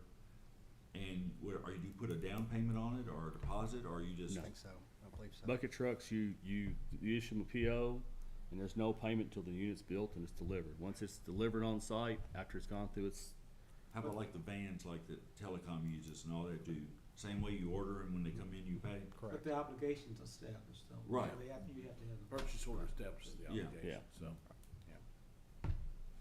and that's all we're really going to talk about on the capital unless you all have questions. Catherine, do you wanna bring up anything on the community solar? Cause that's in this line too. Oh, it is, I'm Can I sorry, ask a I left it question out. Before you get there, Yeah. just on what y'all was talking about with the lights. Where lights are on federal highway properties, John, maybe you know the answer. Can we seek any kind of money for them, like going up East Main? and- State maintains those, so I mean, we'd have to get it from the state. We don't get any money from the feds on US That's right. 60, it's a state maintained highway, so the state gets Yeah. money from the feds for lighting and right of way and all that stuff, so, no, it's, you might as well knock on Yeah. the door of an empty house, Steve. But that's, it's possible, Yeah, but- not probable. Yes, and I said a while ago, I apologize for that. Yes, there is the 190 is the community solar, which Travis can talk a little bit more about that. Yeah, I don't know that I have anything immediately to add. We obviously budgeted $750,000. I think there's maybe some ongoing discussion on if that's the appropriate number to start with. Are we happy with that number as a starting placeholder? There was some discussion on maybe lowering it, but knowing we're gonna hold some other funds back, and if the need arises later down the road, we need to add back to it. So yeah, I guess I would kind of leave it open to board input. Again, we think the $750 that's in there now would certainly cover our immediate needs. we've talked quite a bit about a 150 kW system. I think based on everything we know today, that would certainly more than cover that need and perhaps leave a little additional funds. So yeah, that's kind of how we arrived at that number. We think it's appropriate to at least cover everything we need for now, but certainly open for discussion. And next, we're approving the budget number, and then we'll come back and Kathy will basically, is looking at what the education program might look like and what what we might put together for a subscription. And then the key decision the board would make at that point is approving the education outreach, and then what is the trigger? At what number of subscriptions do we do the RFP and award the bids and start building? Correct, that was And one. location. Correct, yes, yeah, location, subscription level, what's the appropriate amount of subscribers to say, to give the green light of go. What is a subscription look like? There were a couple options we discussed. I think we were trending towards one direction, but they were a subscription model or an ownership model or some hybrid of both. I think we had kind of trended towards a hybrid model where there's, you have the option of a monthly payment. We think it'll be in the neighborhood of $5. We'll grant you a share. That's another thing we need to probably establish is what is a share. KU, it's 250 watts DC. I don't know that we're handcuffed to that number. Maybe if we're worried about getting enough subscribers, maybe we increase the share size. Maybe 250 is too low. Maybe a share is 500 watts. So those are things we will eventually need a tariff document to move forward with the program that'll cover all of these open items. So that's another thing we can kind of work on in parallel as we're moving into the new budget year, prepare that tariff document to get back to the board that covers all these kind of open policy items we need to. By the time we do the education, outreach, subscription, go, let the RFP build, we definitely can get phase one done this coming budget year, right?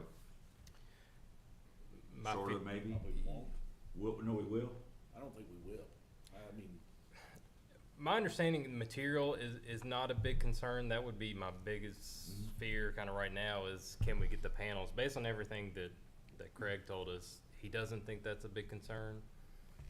That would be kind of unique. That's not what we're seeing on other things. But I guess that's kind of dependent on the scale of the project.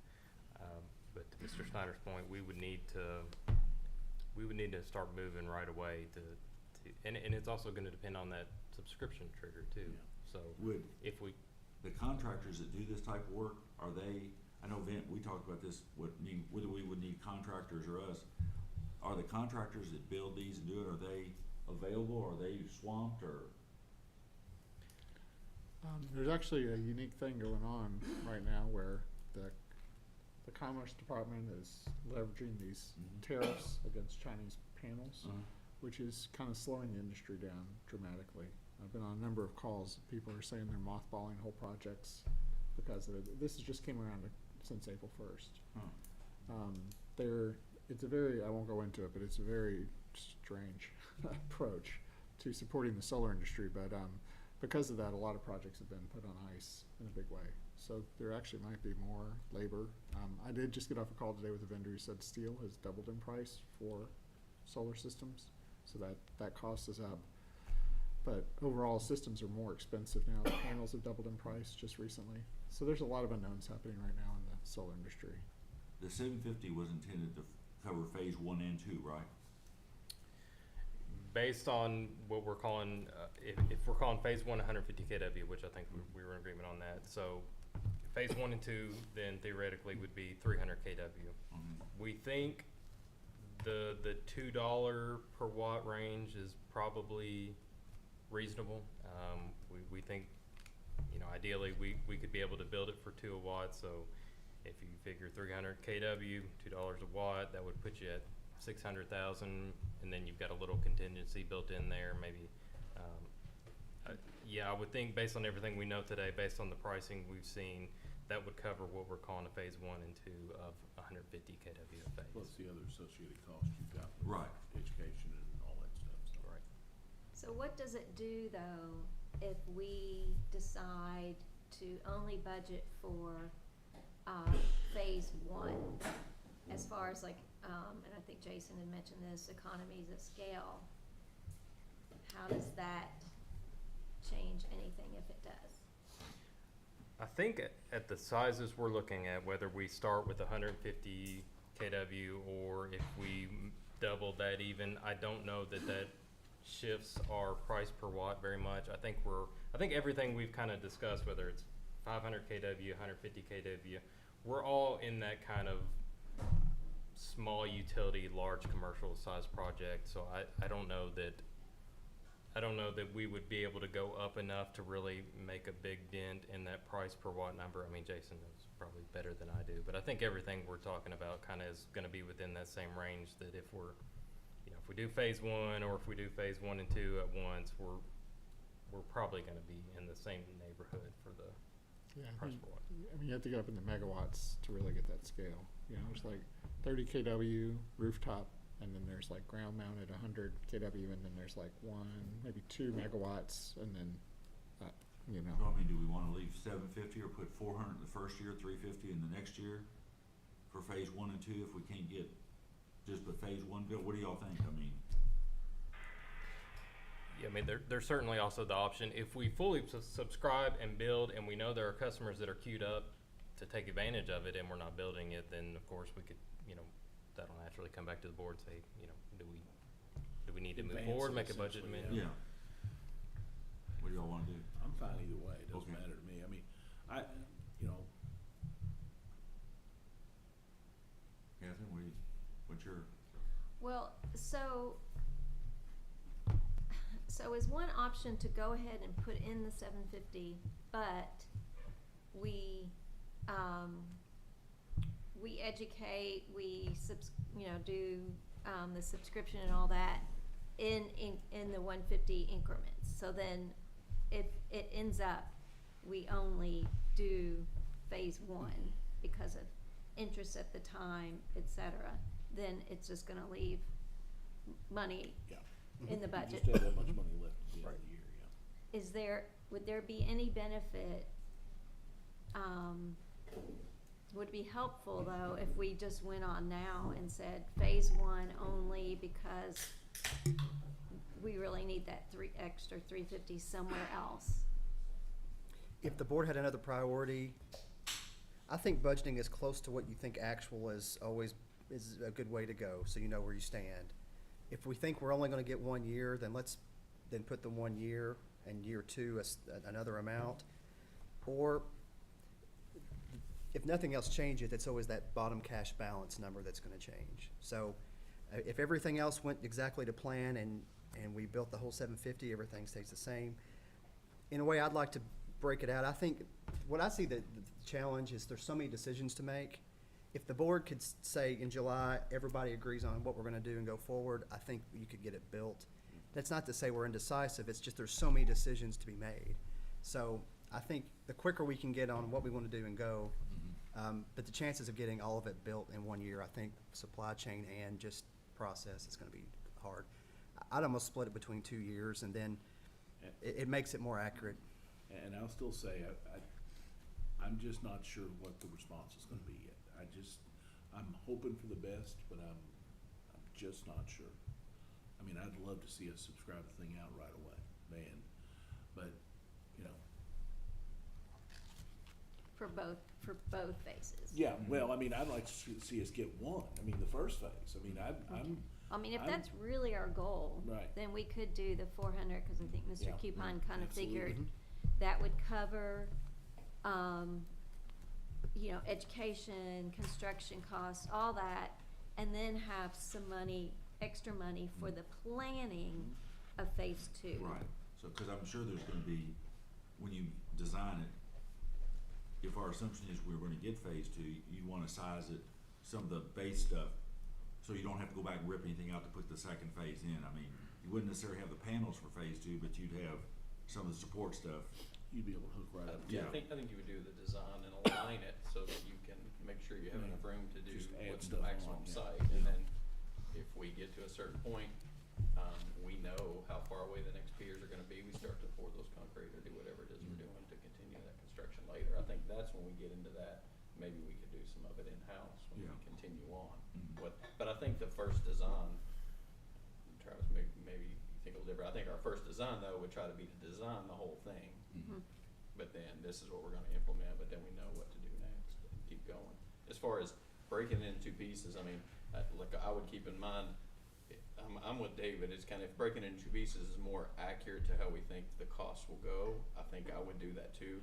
I think the board always keep in mind, if we fully subscribe that right away, things went fast, there was no supply chain issues, and the board's pleasure, we're getting more interest, and the board's pleasure 6 months in is to continue, we bring it back to the board as an agenda item and make a budget amendment. And the other thing about this is there's a revenue component to this as well that helps pay this cost. This cost isn't gonna be borne by the regular ratepayers.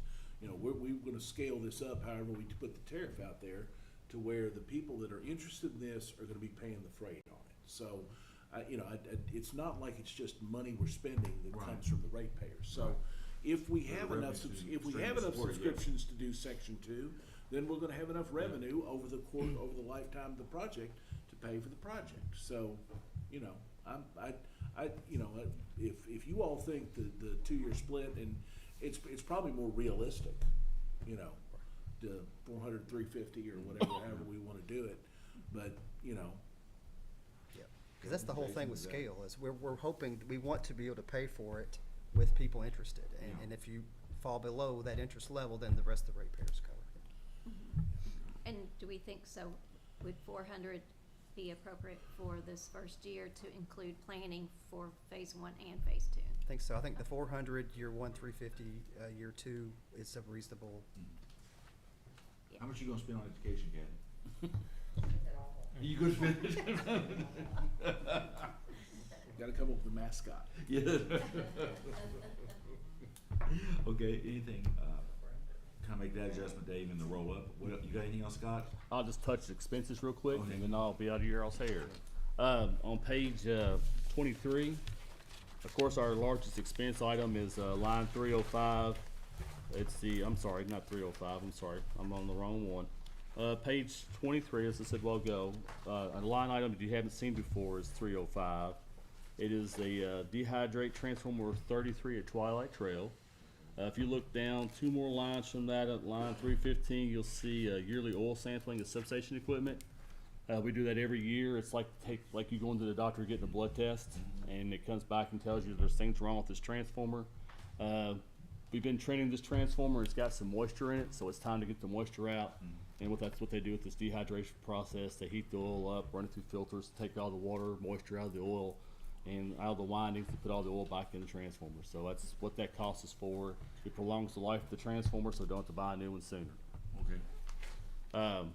As you go on page 16, that's where you'll see our largest expense for electric operations is line 335. It's our vegetation tree trimming. We did not increase that line item this year. We have been running with, the budget usually has for 4 crews. We've only been running 3 crews for like the last 3 or 4 months. They're having a hard time keeping employees like everybody else. Nobody wants to work, it looks like. So we've been running 3 crews. We've been doing well 3 crews. It looks like the first part of this next budget year will be with 3 crews as well before they get fully staffed back. So we feel like that number's gonna suffice to carry us through this next budget year. How long is that contract good for that bid? It's a 1-year contract, but renewable up to 5 years. I mean, every year it's renewable, so it'll be renewed this year. The company we're using right now is doing really well, so we would definitely want to renew the contract with them in July when it comes up, because we're happy with who we got, and they do a really fantastic job. The next several lines from 340 down to 360, these are all new line items. They're called in-kind services. You'll see it's to Franklin County Public School System, Frankfurt Independent School System, state government, and to the city government, to the county government. These are kind of things we do every year. They call them, want Christmas lights put up, or need some ball field lights changed out. So this is we've been trying to track these numbers for like the last several years. So we put that in here for you all to see that, we do spend this kind of money for the city and the county. And Well, I think, David, you kind of did a summary at one point, and I think it goes, a lot of times unnoticed. But we are a public utility, we're part of this community, we're not a for-profit utility. But I think in total, of all the things we do in kind for the community, that we do because we're here and we help, I think the value that we're given, that we're not getting paid for, is what, about 800,000, 900,000? That sounds right. I don't have the exact number in my mind, but it's substantial. And then and it's not just, we've been doing it for years, I mean, but we do it because we're part of the community, but we're not charging for that, that's just being paid for our normal operating costs. I mean, it's everything from what, like hanging lights at Christmas? Yes, sir. Yeah, That's a lot of it. The school systems, they have, football fields, they need some light bulbs changed out, we'll take care of those for them. Cities, Christmas lights, county's lights, it's the variety of stuff. and it makes sense, I mean, the county school system doesn't need to go out and buy a bucket truck, Right. that's why we're here, but it is a service we do for the community, and it's got a value to it. So, and that's what those items are in there Yeah. for, is for y'all to see that. If you go on down to line item 620, this is a question you all have asked about earlier. Energy efficiency, that's where we did put put money in the budget for the community action. Last year we put 20,000 in for the contractor to do home efficiency audits, and then we put 20,000 into a general fund for them to help pay for projects for the people to do. So we've put $20,000 back in there to help do projects for the homeowners. When I know Steve had a lot of interest in this before, when are we gonna get some type of feedback about what they did? I mean, they can tell us how many homes, but, one of the things we asked was for some feedback in terms of. What actually. Yeah, what's happening? I improvements mean, actually are they made, saving, yeah. are they benefiting, are we helping homeowners, or? Okay, yeah, I will follow up with them on that. I have had a few conversations with them recently about, I know at a high level, they're happy with the program. They would like to continue in it if the board is willing. They've asked to keep going. But I'll see. Definitely work with Steve on that, because Steve had an interest in Sure. how effective things were. Right, yeah, getting into the data, and if there's actually some benefit to the customer and the Right. board by doing that program.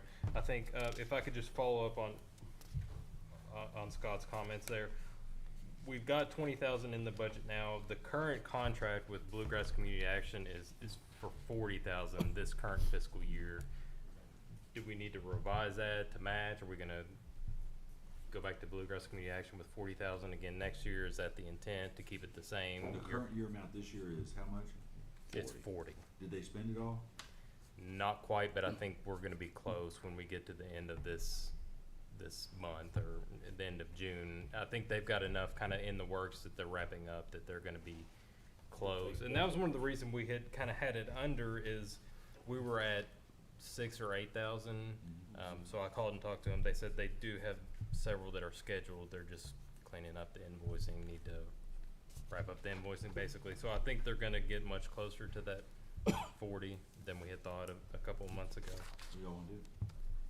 So why do we have the 20 here?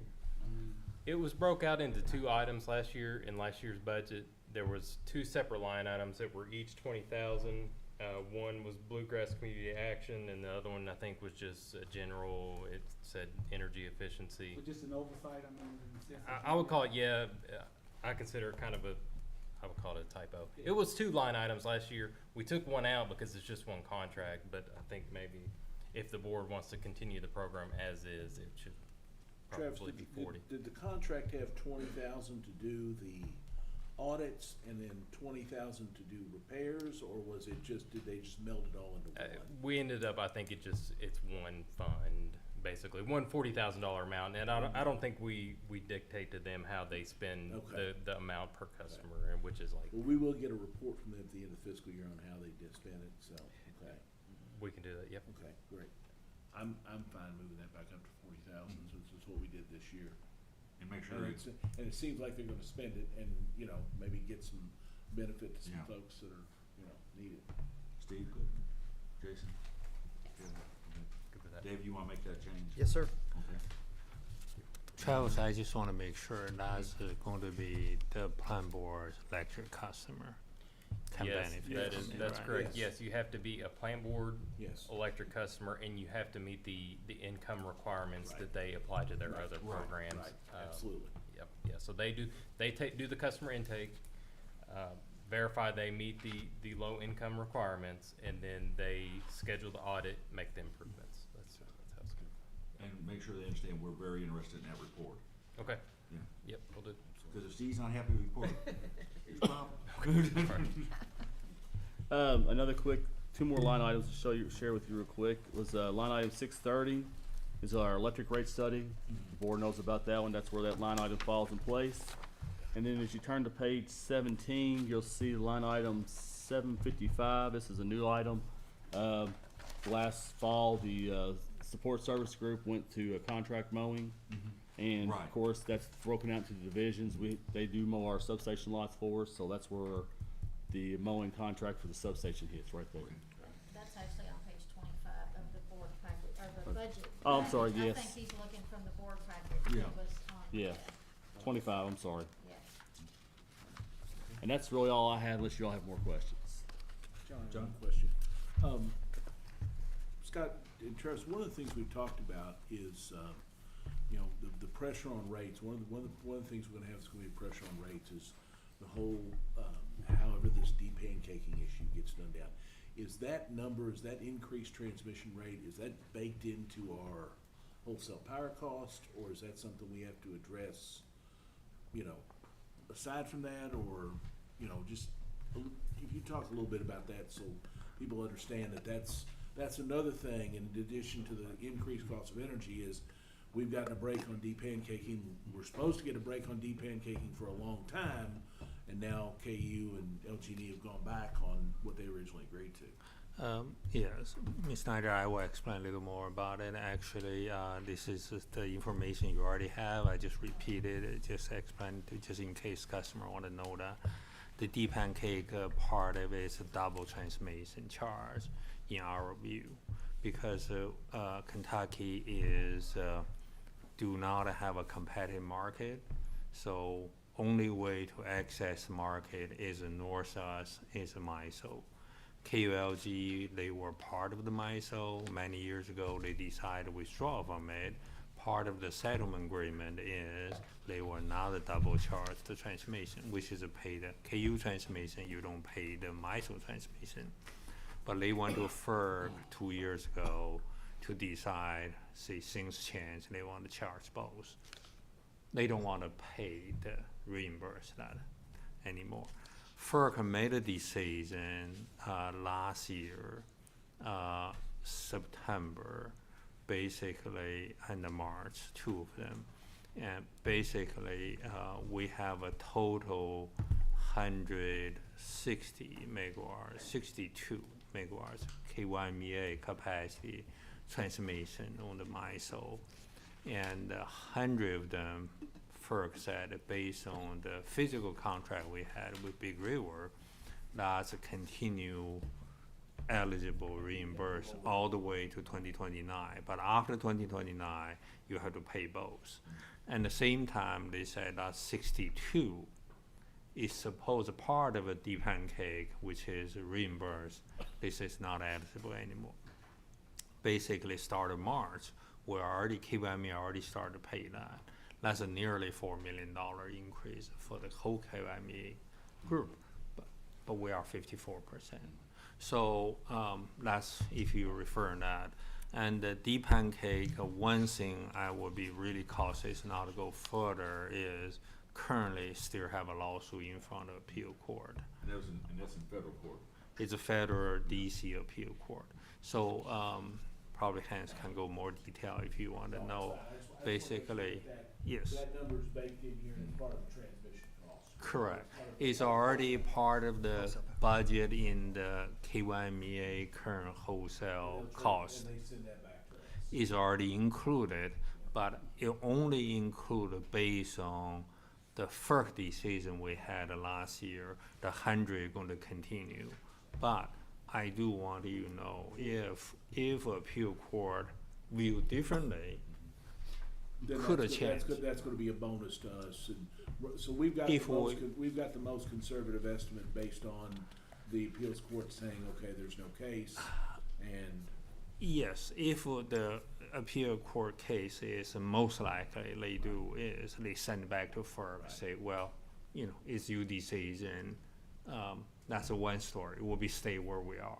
But if they say KYME has better, their argument have a better, in line with their view, then we could have a better solution.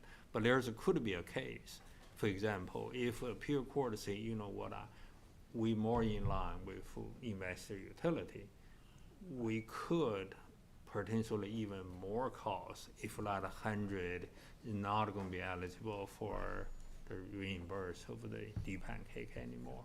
So we really don't know. Hopefully they can make a decision anytime, but they are already done all the argument. It's just waiting, they write up, give us their final opinion. Steve?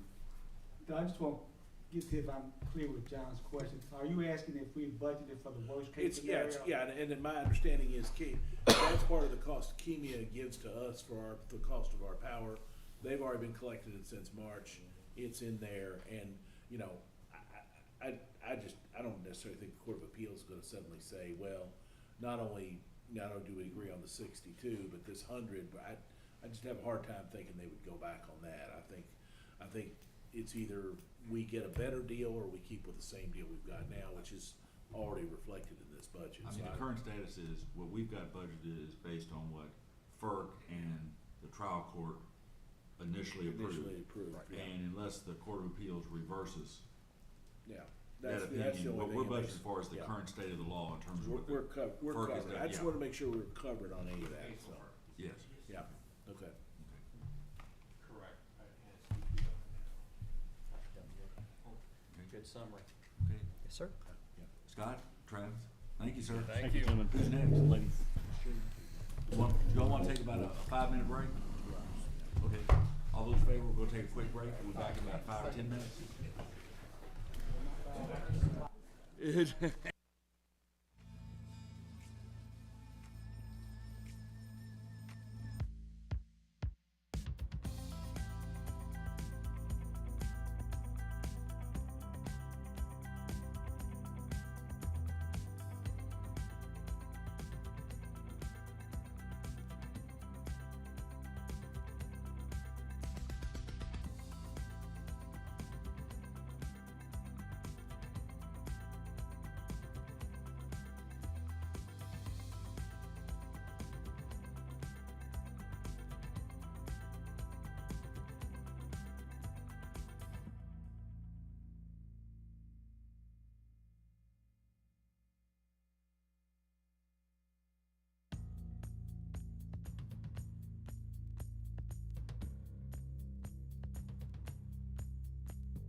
back after a short recess, and the next presentation up is water, so, gentlemen?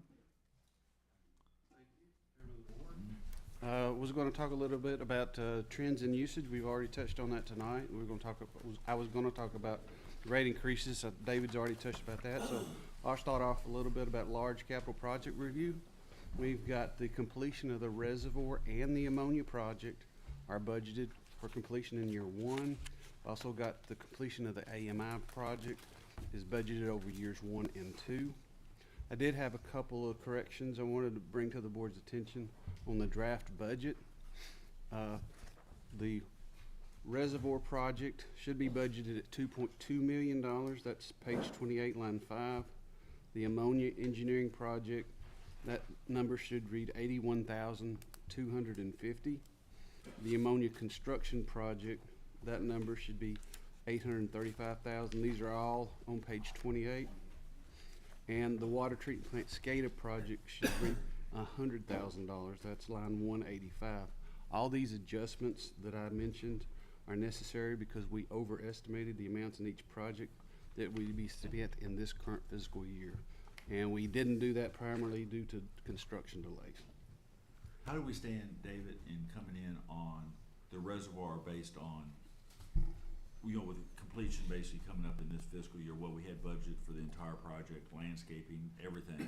How do we look in terms of overall the total budget? We're going to be close, but we're good at this point. Okay, okay.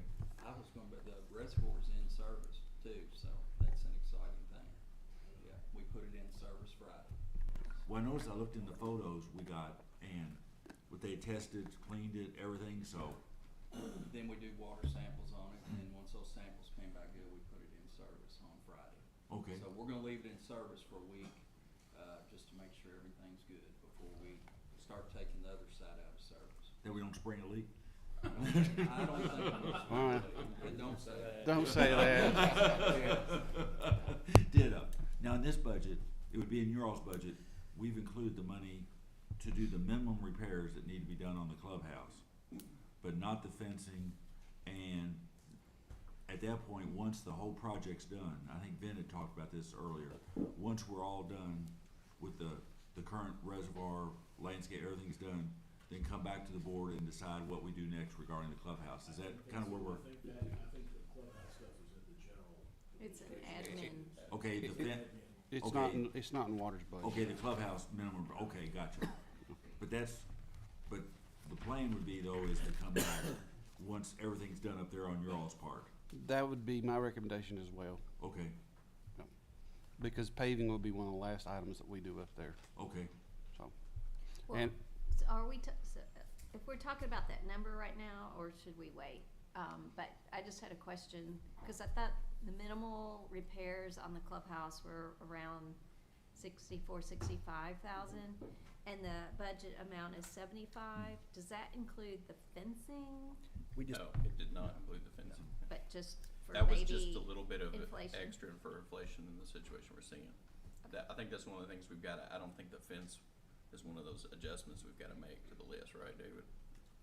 I'm pretty sure. I talked to Adam, yeah, he's telling me, yeah, that's correct. Okay. We need to add the fencing, it was not in what you see. If the in board front of you. decides to proceed, wants to fence off around the dishes, Yes. then that would have to be Yes. added in. I mean, Yeah, we're getting an updated cost on that. Right.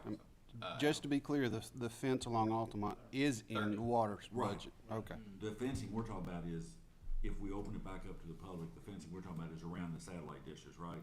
I believe that's what we're talking about, Yes. correct? Yeah, there would be 30,000, Adam was telling me, he just got an updated cost, so that will be added to the next budget that you see, it's not currently in what you have in front of you. Okay, and time-wise, the minimal repairs to the clubhouse and the fencing, after everything's done, the paving, that is would all be, actually probably this calendar year? If the board wants to move forward with it, like, we don't expect the entire reservoir stuff to be finished till at least November. Okay. So, it would be, I think when it's completed, it's certainly at the board's discretion, but it is included, will be with the 30,000, it will be included in here to do the minimum repairs and put the fence up. But the board could pull the trigger on that at any point. We could do it in the spring of 23, Okay. or if the board wanted to change that plan up, we can obviously hold on that and do whatever. Okay. Get additional costs or estimates, I mean. Everybody good with that kind of general outline? Okay. So at this moment, I'm gonna turn it over to Mr. Powers, new superintendent of the water treatment plant, talk about, water treatment plant projects and initiatives. So, good afternoon, everybody. The water treatment portion is on page 28. There's just 3 capital items that I have. The first one is line 250. Those are PowerFlex 40, so they're just a small VFD that goes on a small motor, and then that interfaces with our SCADA, and so you get a run. And so we've had several of those go out, so we're just going to replace all 12 of them. It's just time to be done.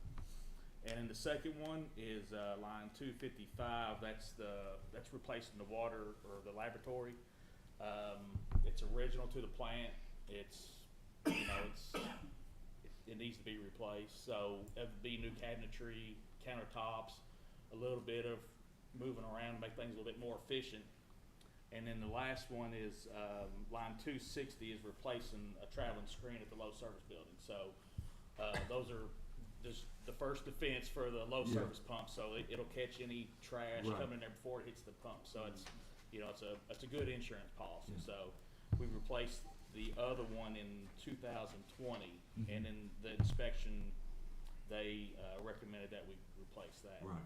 So, I remember, the reason I was smiling, I remember the last screen, so, when it went away on the truck, yeah. Oh, yeah.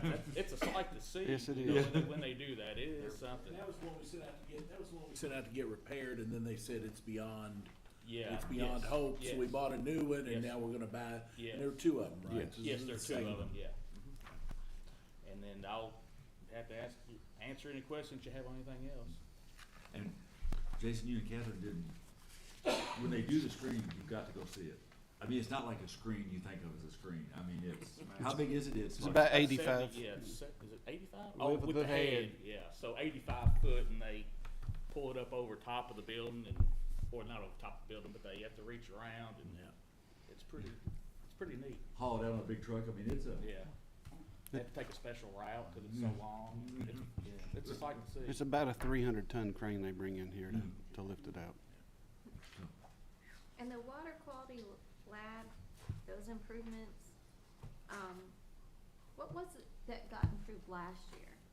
I thought it was the lab. No, We took We it out. we took pushed out. it back, because Yeah. we wanted to hold off and wait for the reservoir and everything else. Yeah, we had kind of too much going on at once, so we pushed it back.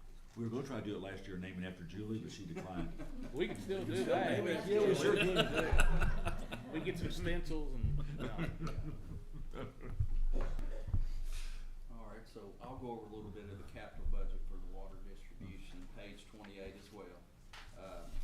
Line items 20, 30, 60, 80, and 85, those are line replacement projects for next budget period.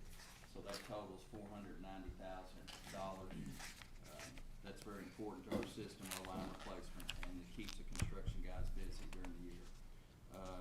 Another large capital expenditure is gonna be page 28, line 75. That's our Taylor Tot tank painting. That's $500,000. It's been 20 years since that's been painted. We did the 127 tank year and a half ago, and that's what this would be to get that tank looking as good as the one on the west side of town. Let's see, we talked about the AMI. And there's no other options on that, I mean, this is, or when we bid it, it won't come in, this is likely what the, you remember what we paid for the one over by Dairy Queen? We got almost 300,000, Yeah, but and we got a really, We hit that it was just part, right. yes, thank We you. hit it just right to get the work done.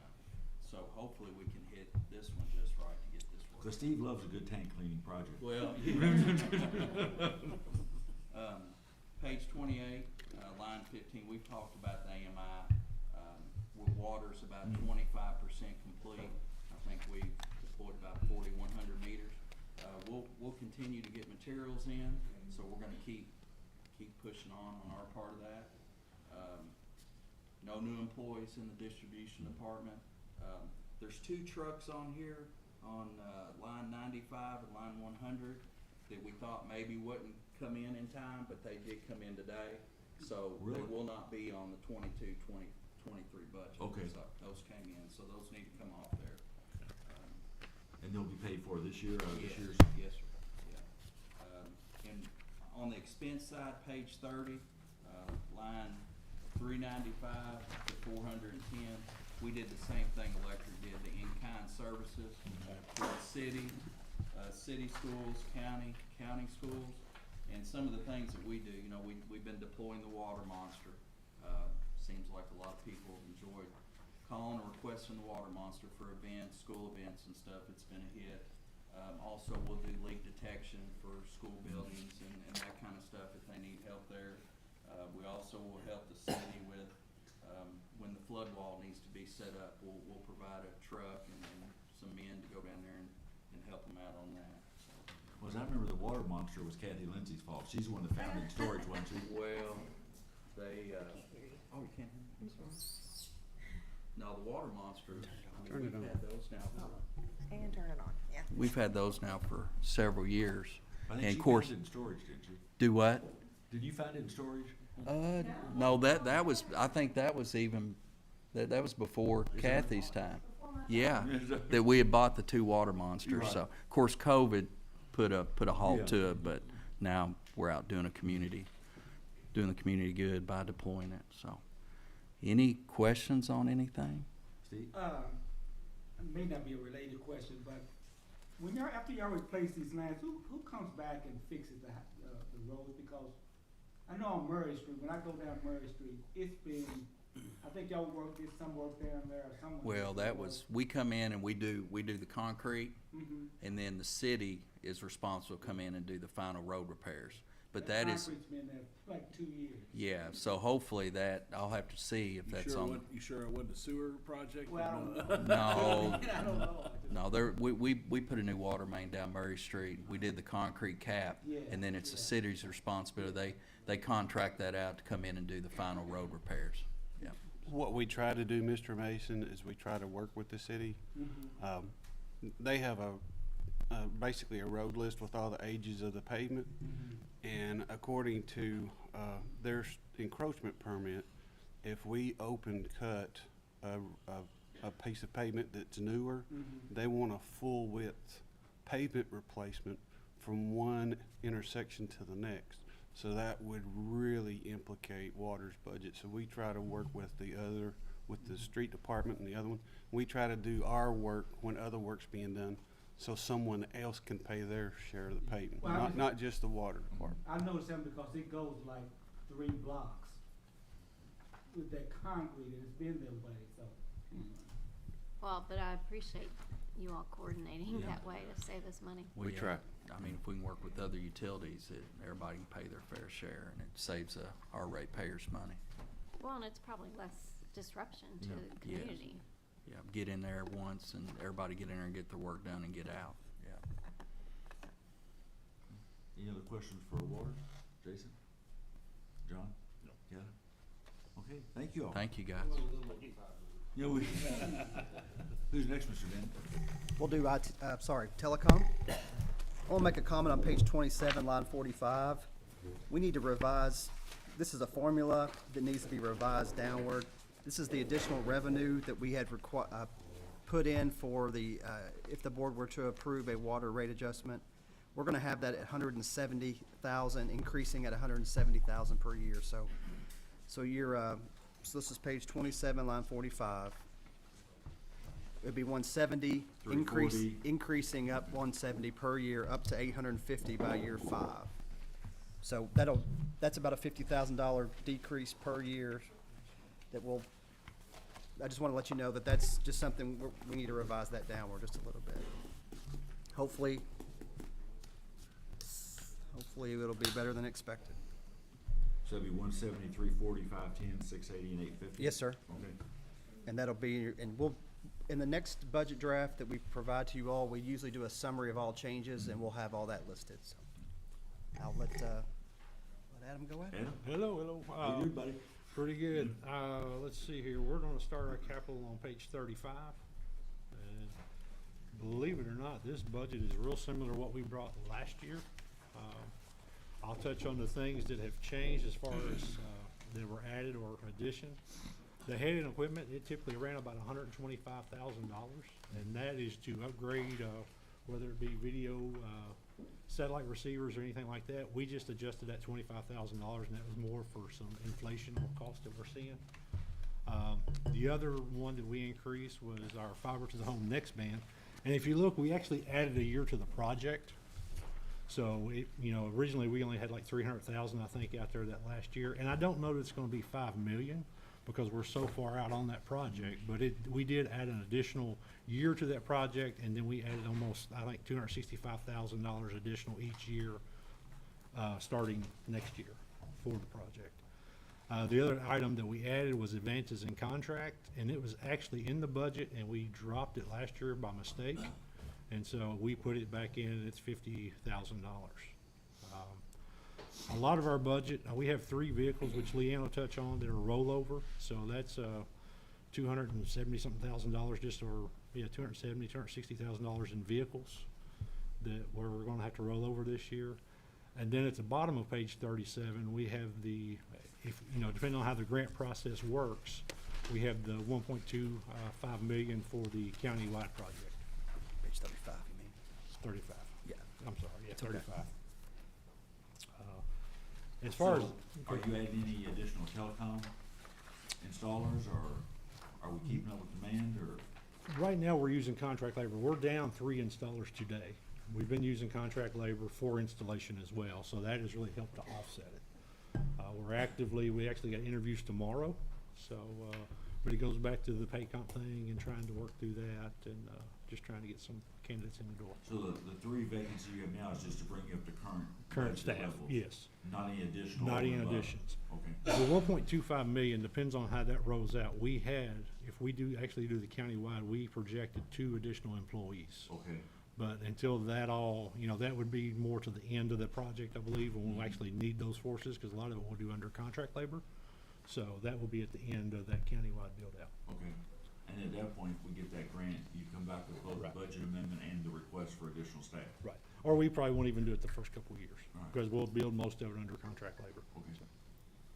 Are there comparable electric vehicle options for some of these vans and things? We've actually looked at it. I think Leanne, when she does her budget for support services, she'll kind of touch on some of those. You know, so there are some electric vans. We had some concerns whether or not we can run tools, because when we do installation, we have to run hammer drills and things of that nature, and we also charge batteries for installation on the vehicles and meters. So we're trying to see if those will fit, and so. Well, I think last year in the budget, didn't we, David, require that anytime we replace vehicles, we take a look and see if they in fact Yep. can be replaced with electric or hybrid, right? Right, we discussed, yes. Yeah, I think we had 3 up for replacement, and the idea was if we can make, you know, try one and see how it works, and if, you know, if it's something that does not work out, then maybe we could shift it around somewhere else in the department. So, I wouldn't wanna consider a wholesale wreck out until we, you know, find a vehicle that would actually work and keep up with what we need, so. John? Adam, and I don't know if this was in the general capital budget, the 2 bucket trucks you have for this year, is this the same deal as what David talked about? These are a little bit. We're gonna order them, or are we gonna be able to get these in the fiscal year, you think? I don't think they're quite 24. I think these are a little bit smaller, so I think they're, you know, it might be something we don't know yet. But Okay. I don't think it'll be as much lead time as what Scott was talking about. 'Cause those But are that typically may, bigger that may trucks. drift, we may Right. do the same thing and drift Exactly. it to the next year. Yeah, if we actually, have one of to. those, one of the 456 line Yeah. 80 is Uh-huh. actually was ordered this year. So we're getting pushing it Okay, over. okay, So, yeah. okay, great. Yeah, those, the 80, 85, and 90 were purchased, were in last year's budget. We're rolling the Okay. money forward. Okay. As far as on the expense side, and I'll run through expense. Really expense, we try to keep them pretty flat. We try to keep the entire budget flat, but we did increase tree trimming because we figured we're gonna have, you know, $60,000 increase just because we're gonna have a lot more tree trimming with the build out, going into neighborhoods and things of that nature. And So- you're using the same contract? that Yes, we're using the electric same as uses, electric, right? yes. I'm gonna jump back to next band. So with next band, we are trying to, right now, we're at 28% homes passed. Hopefully by the end of the 1st of July, we will add another 11%. We're running a little bit behind schedule, so we've actually sent out bids last week and got them back Friday, or a couple weeks ago, got them back Friday for more contract labor or new contract labor. We came to the board October and asked for an increase.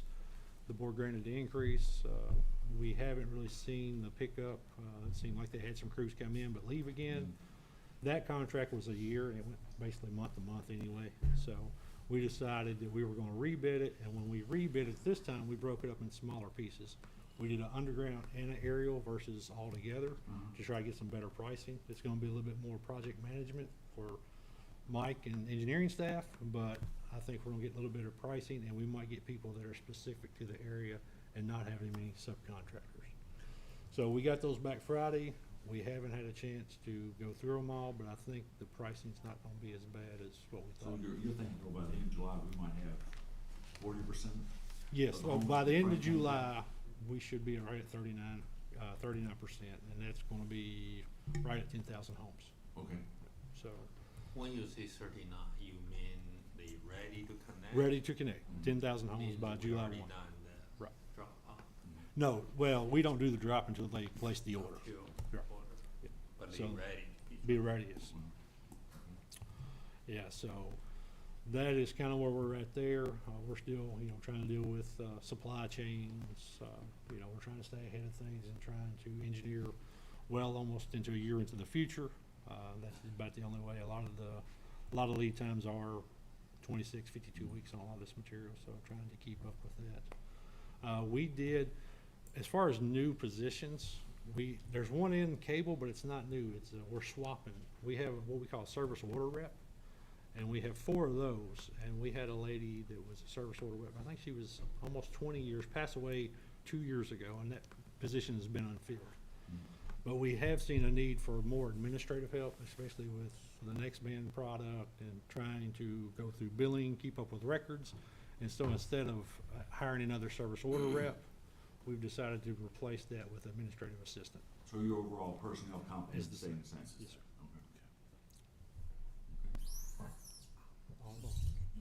Oh, sorry.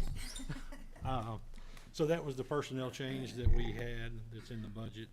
Like I said, it's just really a swap.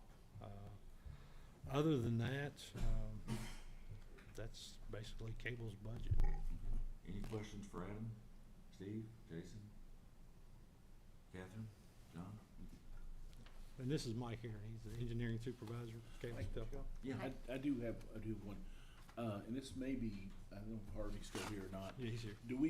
Where are we in terms of what renewals we are gonna have for cable this time? I know we've gone through a whole lot of renewals, and I know we've done our retransmission agreements, but at what point do we have ESPN hanging over our head this time, or something else?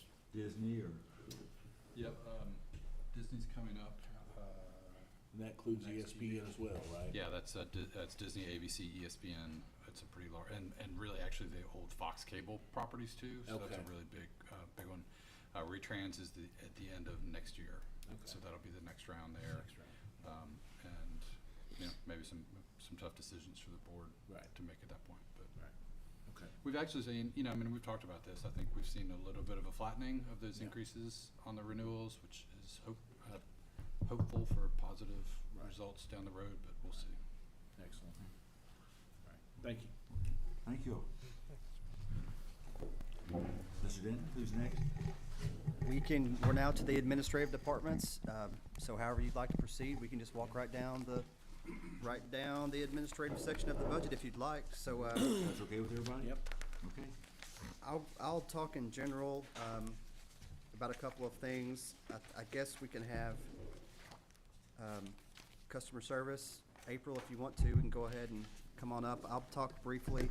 You can see on page 41 of the budget, this is the general administrative section.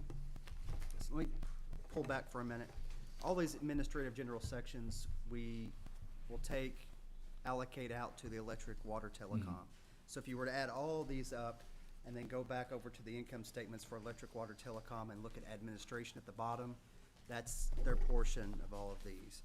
Page 41, general, the largest two expenses you can see.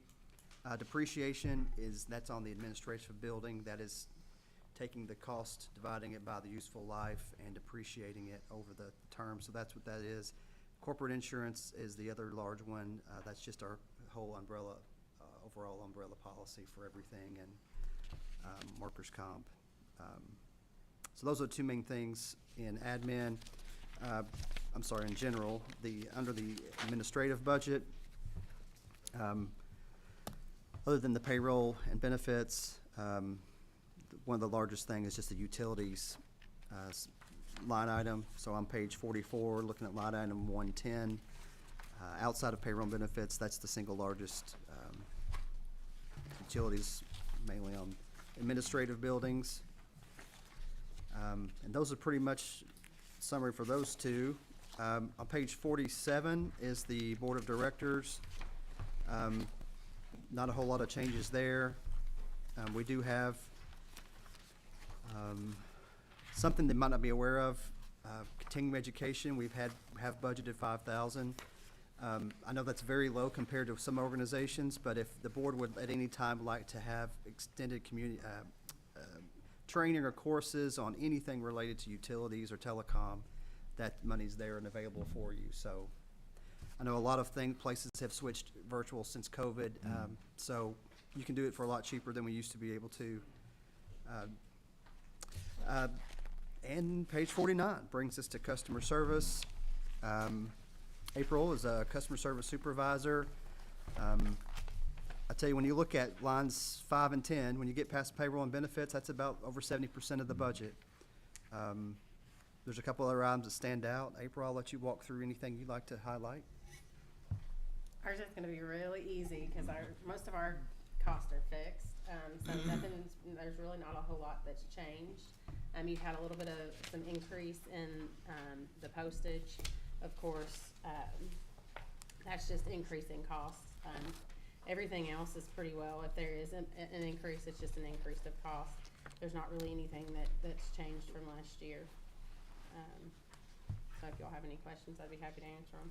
Is there anything else we could be doing that would, from a technology standpoint, that would help y'all in terms of billing or getting money in or out, or just the whole process? I mean, I know we got some number of people signed up for electronic billing and electronic fund transfer and everything. Is there anything else that we could do to reduce paperwork or anything more on y'all that technology would help, or you think what we're doing is about what the market or what the customers are gonna go with? We have a really great programming department that we deal with on a regular basis, so we're constantly working with them to try to automate more processes. Yeah. I don't know that there's any funding that we need as far as customer service. I know some of that goes into IT's budget. But no, we've got great programmers, and we are constantly, Cassie and I are constantly working with them to make things better for our team and for our customers. How fully staffed are y'all?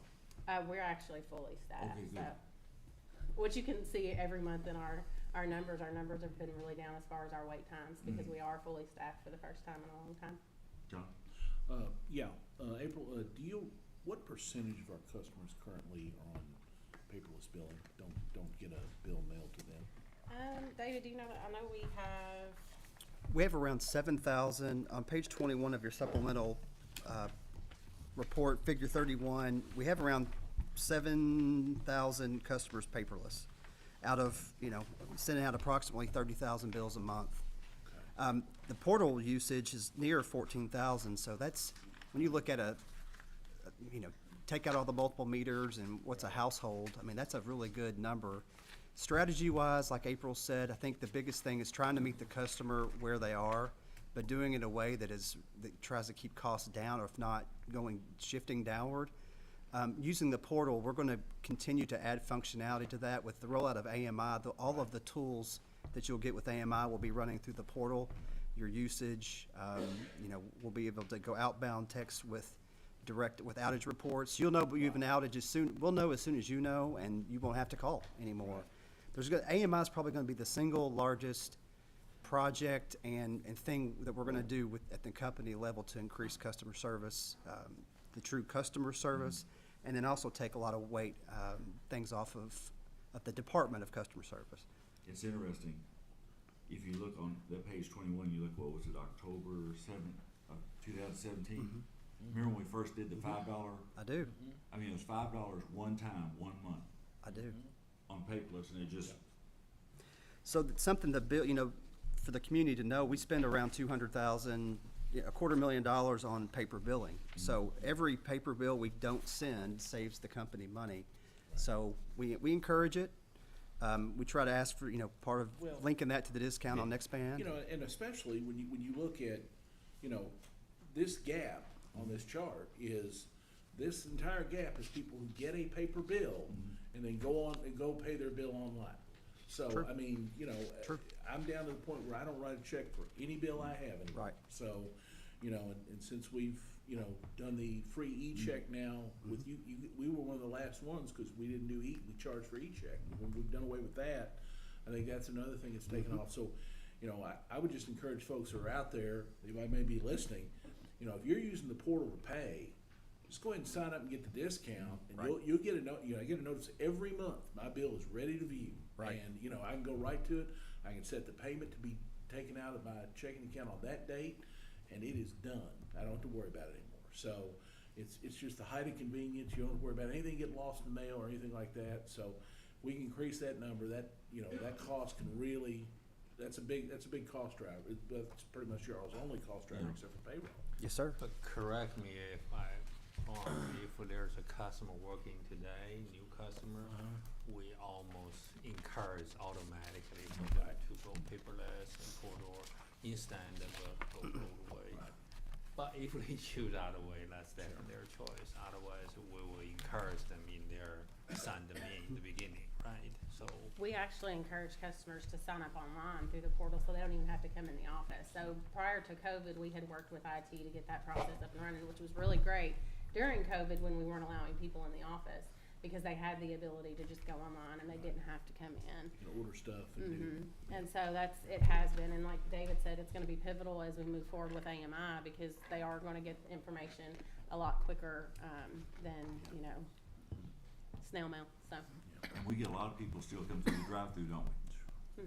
We do, we have Yeah. quite a few that still come through the drive-through, but we did, during COVID, we did start to see an uptick in the other avenues to pay, especially like you said, on the portal with the e-check.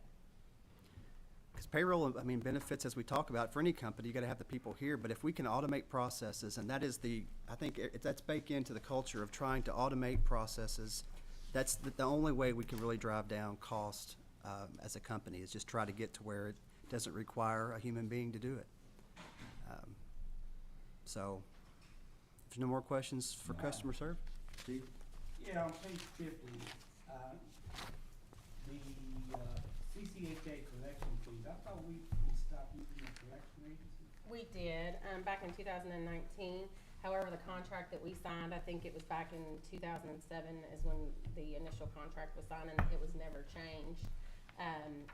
Any accounts that we had sent to CCH prior to canceling that contract, we still have to pay them. We still have to let them, like every month, we have a CSR who lets them know every payment that has been made to us, and they still do collect some for us. They collect anywhere from like $500 to $1,000 a month. We collect the bulk of it, but we have to, based on that contract. No end date, that's into perpetuity. Until that balance has been satisfied, correct? Yeah, There's no new They're accounts not going on through. the- It's No new only- accounts have They're been on, met and if that in several balance, years. if that account gets it's just what we sent them and nothing else, Correct. correct? So, And we stopped sending, actually, I think we stopped sending, I think it was 2018, because we had stopped sending them as much. We kind of changed our parameters, and then we actually canceled the contract in 19, May of 19. So the 32,000 represents the amount that they would keep from their collection. From, yes, any Yes. collections that are made on those Yes, accounts. and you could argue that amount should be going down over time, but, it, 1,000 here, there. But that number is totally contingent on what they actually collect, right? It is, Yeah. it is. And that was the argument, when you read the contract language from '07, it says, we reserve the right to collect on any account that was sent to us during the contract period.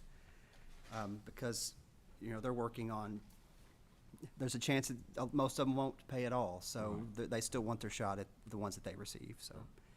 But we don't do that. Most of the accounts we collect are return customers that had an outstanding balance that need to pay that balance to start new service. Right. And that's by far no Right. matter what agency you were to go with to collect, that would be the case. By agreement, even the customer working, we collect, Right. their portion is still paid them.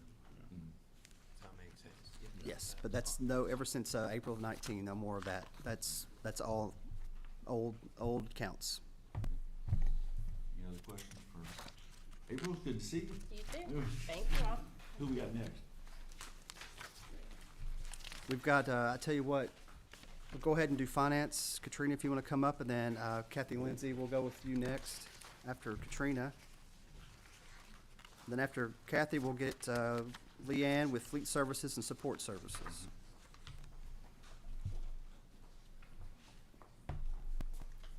Hello. How you doing? Good.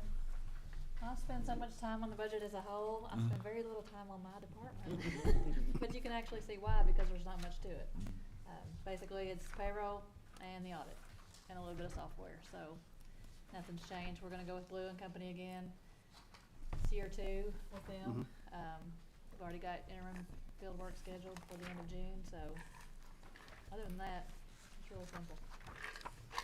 And they did good last year. You were pleased with Yep, them? yep. And we're still under that initial, 3 years? I think it was 5 years. Was it It's 5? renewable each year, so you don't have, Renewable. And you I think, don't have to was do it back in every year. December we asked for an engagement letter for this next year? So Yeah. we're down the road and ready, starting, well, they'll be here. They soon. changed it to the last week of June. So Okay. we're gonna actually use May's financial numbers for interim, so the year-end field work will only just be basically for the month of June. Okay. Any questions for Katrina?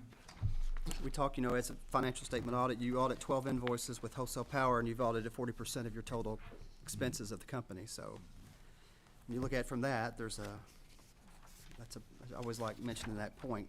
If I'm an auditor, just 12 invoices take care of 40% of 100 million, so. Thank you very much, Katrina. Thanks, Katrina. Kathy Good Lindsay. work on the budget. Yes, Katrina does a great job helping pull all this together. Well, this ought to be good. Kathy's, the line item detail and her budgeted amounts for communications, and mainly public communications, falls under the administrative departments. This is line Page pages 45. 44, and then on 45 is the line item detail. Yeah. So, of these expenses here, there's no new expenses from the years past except for 2. And one is just a one-time expense, and I think it's on here as an ongoing expense, but the, line 230, historic preservation, it's just a one-time expense. We've picked out some, display cases for the lobby because we've got, some of the awards that we've won, the safety awards, we just wanna put them on display. And also we've been working with, Ellie at the Capital City Museum, who has a lot of, FPB items that they're not gonna be using, that she thought we might want to put on display here in our lobby. And so I just feel like, plus we've got some stuff in the vault. I've got some stuff in my office that's, I would consider historic as far as our community is concerned. And we just thought it might be a good idea to just put it on display here for anybody that comes in, and it kind of goes along with our timeline that we created for our 75th anniversary.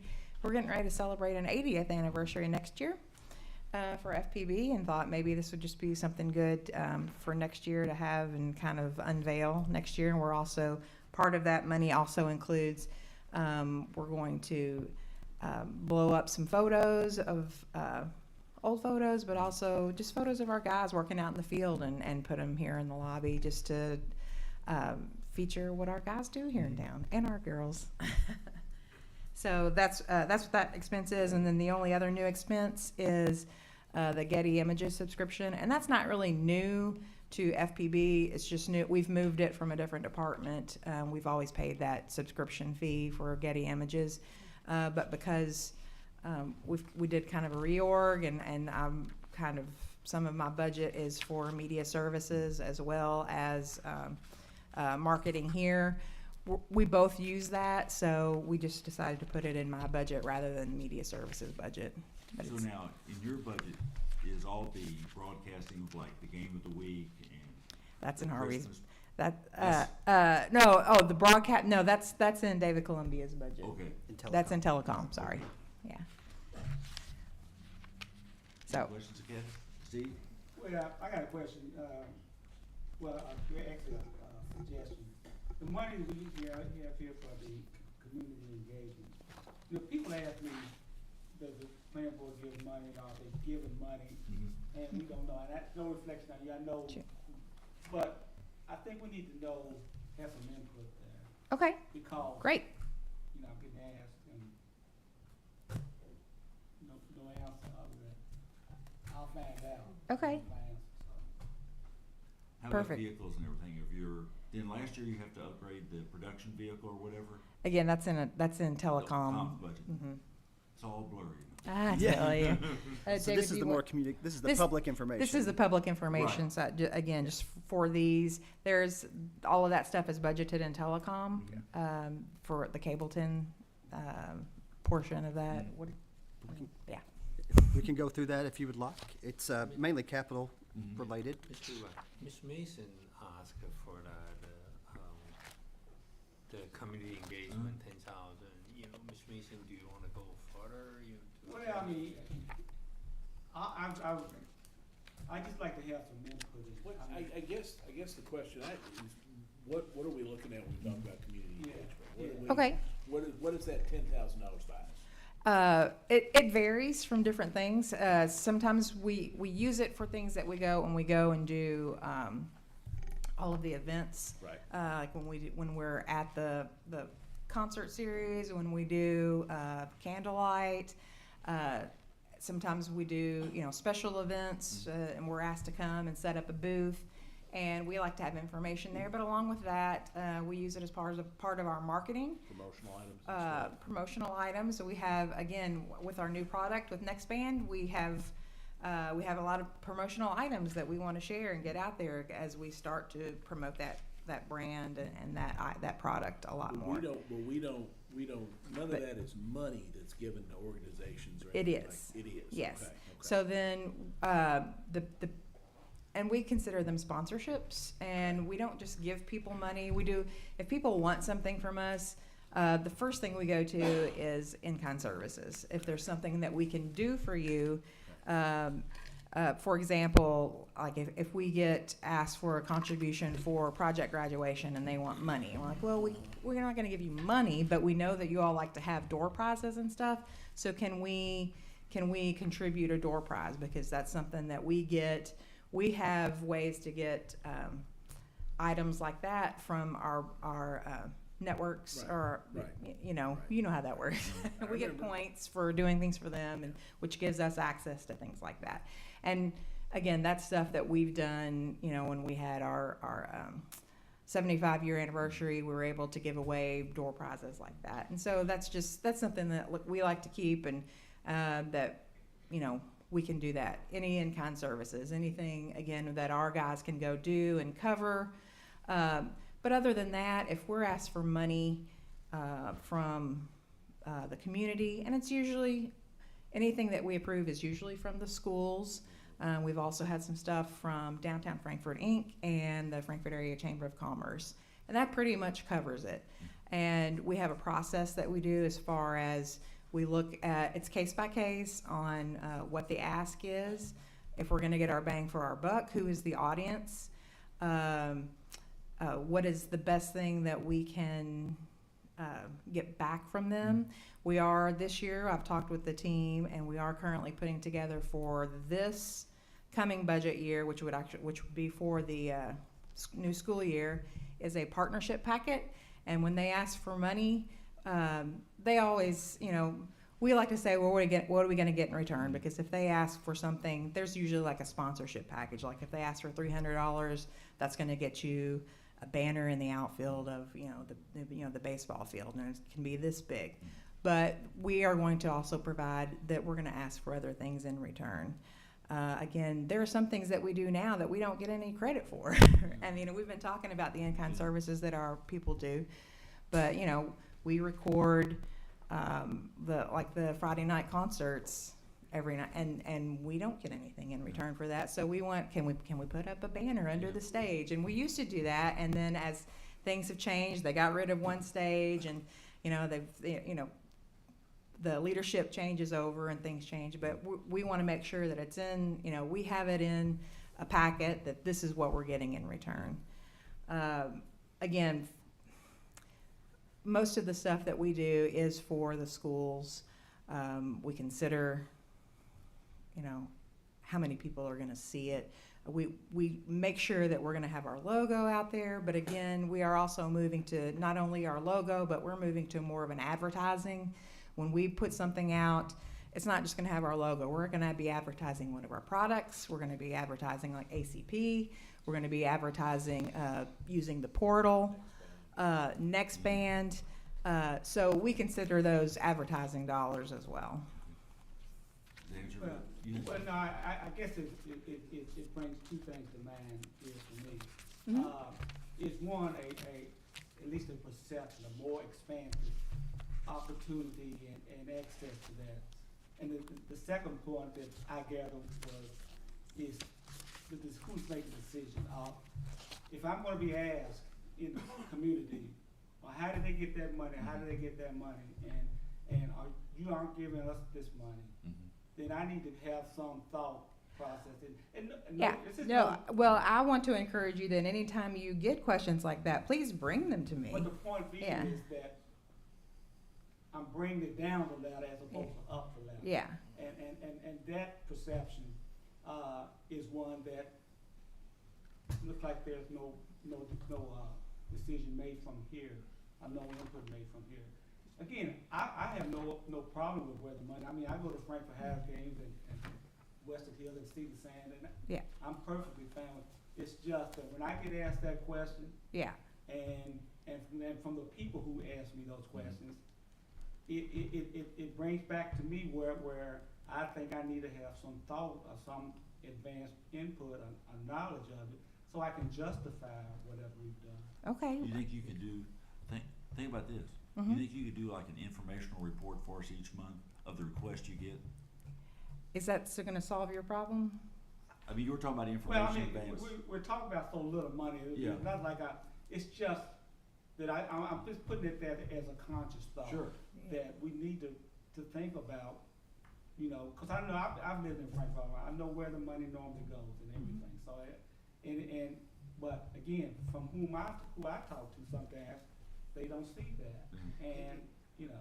It's a board, I mean, Ms. Kuban, this is board decision, definitely I want to ask you. Sure. Do you want to, like, instant dump all to Cassie to make all these decisions? Majority of the time turn them down, say no, right? But do you want to somehow, the board may be involved, somehow one or two representatives? Or what, is that? So we'll see. I mean, let's try that and see. Okay. Well, I mean, go ahead, Kat. I would be more in favor of informational report. I don't think we need to micromanage, Kathy. My only concern with that is just it's a time thing, process thing. I was thinking about maybe you could say during the month of July, I got 12 requests. Okay. We approved 3. Okay. Here's what they look like. Well, the other thing we might do, and I don't know how voluminous this would be, if you could go back and say this year that's just ended up, if you can tell us how was that money, how was that money spent? Okay. You know, I mean, what did we do, and how much do we spend here, and how much do we spend here? So we get an idea. I think more than anything else, it's the unknown. We're not quite sure. I think I don't want to put words in Steve's mouth, but I think some of it is he's not quite sure. You know, who's getting it and all that kind of stuff, and whether it's something we want to expand or not, and how many we had to turn down because we don't have the budget for it. Okay. Well, and let's take it a step further, Ms. Lindsay. Yes, sir. During the year, you get these requests. You got a $10,000 budget. If you'd had more, were there requests that had you had more that, from a company perspective, would have made sense for us from an advertising, goodwill, promoting products? That if you'd had more, if you'd had 15,000 or 12,500, that you would have done were there opportunities you had to pass over because of lack of funding? Sure. Well, and I'll tell you this, just because we're coming off of 2 years where we weren't able to go and do a lot of stuff, we didn't spend we didn't spend the money that we have spent in the past, you know. So, you know, right now, I feel like if we had needed more, I would have asked for more on this. Okay. But, you know, again, I'm happy to provide any reports, and Yeah. if we feel like, again, I always operate under the thing where if an opportunity comes and I feel like we need to come back and ask for money, I don't have a problem with doing that. If there's like an opportunity, like, well, you know, we're up to here, but I really think we should do this. Yeah. I would take it to David and say, is there anything we can do? Yeah. Yeah. Good. Jason? Steve? Catherine? No? Okay. Okay. All Thanks, right. Kathy. Thank you, Ms. Lindsay. Sure. We You can had go- a chance. You could have got $100,000, $200,000.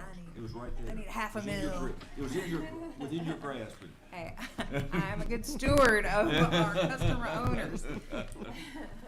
Thanks, Kathy. So we have Leanne come up next. She will cover fleet services on pages 53 and 54 and support services on 65 through 67. Good afternoon. What you doing? I'll go ahead and start on page 66, the capital. The line item number 5 for security was reduced from 24,000 to 19,000. The remaining 5,000 of that was moved as a new line item in the support services budget for security equipment repairs and maintenance. Line item 10 has been reduced by 15,000 from last year. That was for support services equipment. And the only additional item is line item number 35. It's for a truck for the buildings and grounds maintenance worker position. Historically, that's always been a hand-me-down vehicle. When a truck gets replaced, but it's still in pretty decent shape, it goes to our department. And the one that we're using now has almost 300,000 miles on it, so. Do you think you'll be able to get this in this year? Same question we've kind of asked. This size truck, yes. The Okay. smaller trucks we can, yeah. And as Adam was mentioning earlier, we found that maybe we could get an electric vehicle for a cable van and maybe one F-150 in cable to try. So, You mean a electric truck? an all-electric, yeah, EV. Well, they won't even take orders anymore, will they? I mean, I think they. I'm not sure with the state price contract, but I mean, I think that I saw a thing on that Ford Lightning, which apparently is incredible. You can run a house like for 3 days off of it. Yeah. And apparently they took, I forget how many 100,000 orders, and they're just, I mean, apparently okay, so they maybe were- it might be a van. Yeah, I mean, apparently the demand was huge on them, and they're now, between chips and everything else, but, I mean, apparently they're gonna be really popular, but it's gonna take a while. I heard the plan board actually made a one reservation. Oh, did we? On Good. the one F-150. We're on a list. I don't actually I'm know not exactly what all that means, but we are on a On list. the list. Well, I think being on the list is better than not being on the list. Yeah, So- true. Now, and so my understanding was there could be as little as only like a $10,000 price difference between the EV and the regular Ford. And some of the, I Actually- think some of the testing is it just to see, you've got 24/7 operations, just to see, I think, how it works, how it functions, does it work? One EV van, you've got, they're running around all day from, 7 a.m. to some of those are The thing going that into most the night. impressive I saw about it the other day, they did a thing on them, was that in 10 minutes you can get a 50-mile charge on a charger. I mean, apparently they can, the charging speed is really fast on them. And did we ever end up installing our own charger here or at the? We don't have one now, But do we? we had that budgeted at one point. No. I don't think we ever had it budgeted, but we knew that if the fleet moves that direction, we're gonna need to have an in-house I charger. think we had talked about it, but we were gonna wait until we got a electric vehicle before we took that plunge, I thought was what we were going to do. We budgeted three, 20,000 each one in last year, on this year's budget. But city decided to go to DC level 3 charge, And go which for is one rather than. I meant Yeah. our I meant in-house. In-house, yeah. Yeah, that's the original idea. Could be put a couple of charge stations in front of the office, all that. But there one thing I do want you say the difference. The expensive one, level 2 charge station, is because they have a fully communication. You can set a rate, do all that. But if you just go to charge a car, right? You know, if you don't worry about the status real time, you can far lower cost.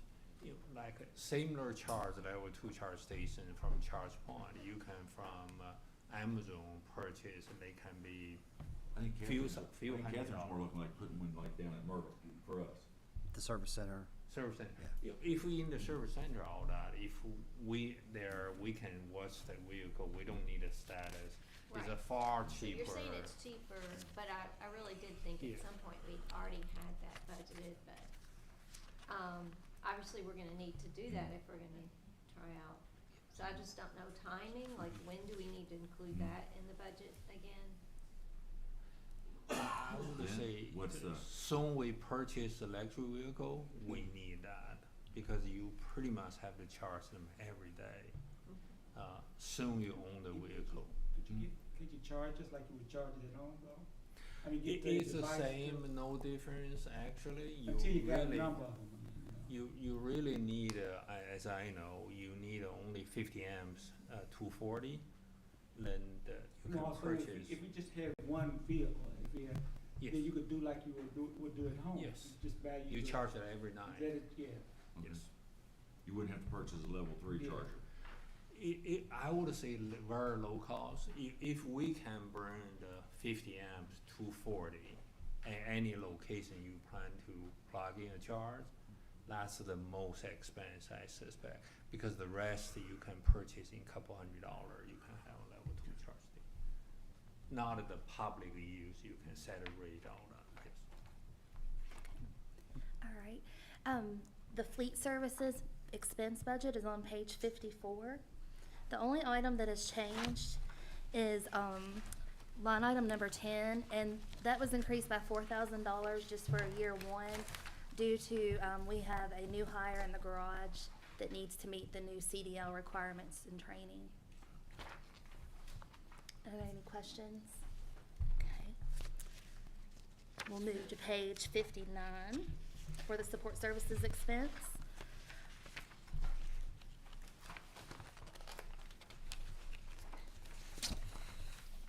The buildings and ground, line item 10 is the new line item, and that is for the mowing and landscaping.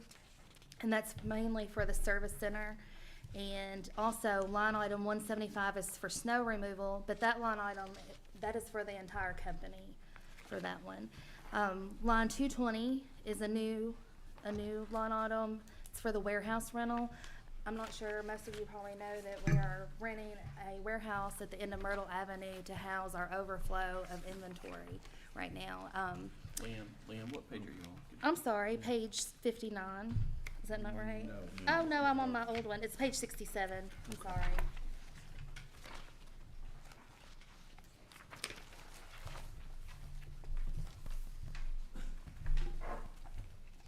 Okay, so line item 220 for warehouse rental is 36,000. That is a new line item. And overall, the general maintenance items from the 93110 account for repairs and maintenance, I've increased by about 15,000 due just to increased costs. Are there any questions? Is, on a ongoing basis, is that warehouse rental the most effective way? For us right to- now, it is, like I said, it's on Myrtle Avenue. It's really close to our service center. So our stockroom employees are able to get there quick and back and not spend a lot of time going back and forth to another location that might not be as close. How big is that? I'm just curious, I mean. We're renting almost 10,000 square feet. So, And this is what the AMI project and Nextband? yes. Yeah. Yes. Okay, so will that then go away at some point? Hopefully. I mean, I can't say for sure, but hopefully. But right now, it's housing the AMI water meters. The electric meters were there when we had them. And, we have fiber to the home material there. It's not full, but we're working on it, When those projects are finished, we shouldn't need that. correct? possibly. Okay. Go back to page 66. Okay. For the truck you propose for the 35, Mm-hmm. you said that's okay for the pickup, right? Or you need a van? What kind of vehicle you needed? No, for this truck, we typically use a pickup truck that has a utility bed with the tool compartments. Okay. I'm trying to think about, Mr. Manager asked, Sure. is there a possibility for this to be the electrical? We'll definitely look into it. Cause I think the electric, I think that Okay. Ford Lightning's got what, 300-mile range? Is it 220 for the 39,000? But if you wanna go to extend it like a 300-mile, that's the one gonna be 50,000, Okay. 51,000. Lease price. So Gary, you're on the list to buy one for yourself? You saying you studied I it was close? not. I hope we book one. If a plan board don't use it, I can use it. But I book one for Chevrolet. Yeah. They are, because I didn't catch the wave, the one is already closed. The one on the Chevrolet, I did book one for the $100 you can book. They can go 400 miles Oh, wow. and the same price. It's 39,000. That's amazing. So that's why I book one. But we are Ford shop, so our mechanic are certified by Ford, Yeah, so, yeah. I don't know, they probably prefer Ford to, Yeah. Leanne, anything else you got there? That's all I've got. And you're happy, you got everything you wanted? I think so. Did you? I'll be happy to go back to my chair. Is there? Thank you. All right. I guess we'll go ahead and go with IT next. I have Casey and Ryan come up. After that, we can do safety and then knock.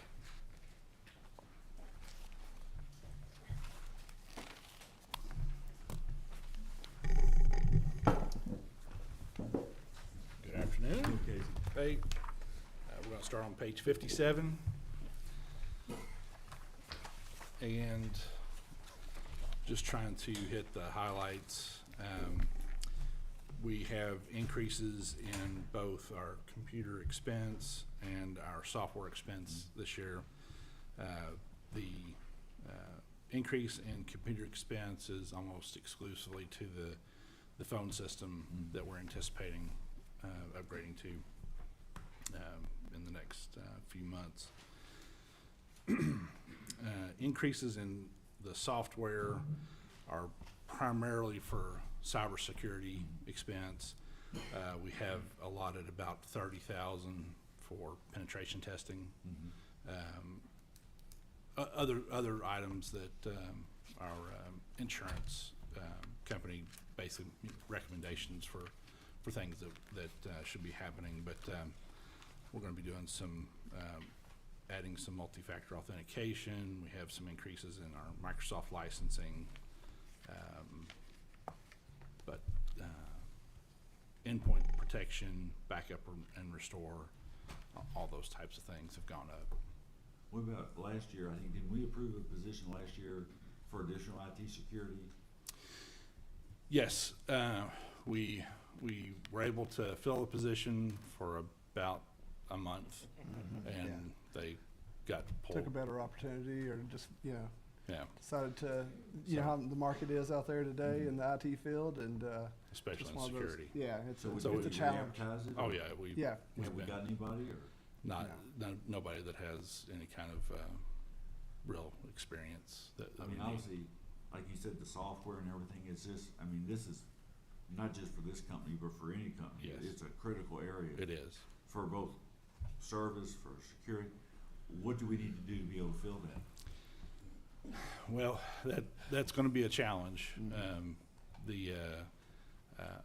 I don't know if it's purely a salary thing, or if it's just the market is just, very dry in this area for that type of talent. I mean, you'd So- probably have to grab someone out of Louisville or Lexington, wouldn't you? Maybe. We've spoken to some of our peers here local, so whether it be judicial branch, legislative branch, spoken to those people, they have some of the same challenges, right? Yeah. It's trying to find those people that have the talent to come in and satisfy that request. So, like he said, it's not primarily financial. It just doesn't seem to be a lot of qualified candidates even coming to the door to say, I would do it for X, or, more money makes a difference. So, I mean, is that the kind of area where we need to look at possibly doing a contract? It's one of the things that we've both discussed. Ryan Henry and I have I mean, I hate to see us go discussed. that route because, but, I've seen the state, Steve and I, John have seen that for years. The Yeah. state struggle with it and the state pays Exorbitant way more in a amounts contract sometimes, yeah. than what it would Yeah. cost if they could get somebody, but Right. Yeah. If you can't get anybody, you can't get anybody. Yeah. I think we're probably at that point, and we're gonna need to talk with David and HR and try to figure out what that would look like. because I think that's an area where, just personally, that if we've gotta spend some more, it's such a critical area. and Sure. Right. You see it every night. Companies held ransom. That's an area we've gotta put some resources in, whatever we gotta do. That's just my, Yeah. I so, agree. take a look and, I know how the state does it. The state has those big contracts and, Right. of course, what happens with state government is, and I assume it's gonna change, John, people retire from state government with that expertise. Right. Then they leave and they come back under contract. Yeah. And the state's paying for the same person. Right. Right. And to speak to that demand a little bit as well, we've got a network position that's open. We've got 2 vacant positions, the security position that you're talking about now, and then a network position as well. And so what we've seen is a lot of that talent pool that used to be network focused have now, got certified to be security analysts. Okay. And so they're trying to backfill some other positions, so it's putting pressure on that position as well. So those 2 have been open for, the network position almost 18 months, something to Yeah. that effect. So it's just one of those things that we're just doing everything we can with what we have. So And it may be the situation, the contract may be the way to go on it as well. to fill that as well. With the board's permission, we don't have to, with the board's permission, could we maybe, and Kathy put down, maybe ask y'all to come back in July take a look at it, work with Michelle, take a look at and David, and come back with some recommendations as to what, because that's just a critical area, and it's a Right. shame. I know some people, banks, net, and the amount they're spending now on security is incredible Right. on the internet, but they're getting hacked all day long. Oh, yeah. So there's basically we have a third party that we're kind of working with now that's a SOC, Security Operations Center, kind of a third party partner that we work with. And so they're trying to correlate things, and we're kind of sending those information. It's just the what we're trying to do to bridge that gap in the Yeah. moment. They've been a good partner with us. We've been with them for almost a year now. Yeah. And basically just trying to add another expertise, somebody else into that mix that's not just, shouldering the burden on a small department like Right. ours. It's kind of new to me. How vulnerable are we to security? Obviously, I've seen the hacks in the news about people breaking in, taking customer information. Sure. But how are we actually for our physical grid? Like, is there firewalls? Is there ability to actually turn off transport? Yeah. What can someone do? Yeah, I feel like I think we're situated pretty well. We both of us have to wear a lot of hats, to try to fill in the gaps, and that's where having this full-time position, we'd be able to offload that to somebody who's looking at those things full-time, and so while we've got the firewalls and all the, endpoint The obvious security, things, and right. yeah, all of those things are being done, and we're continuing, we continue to add new features and improve our security posture every year.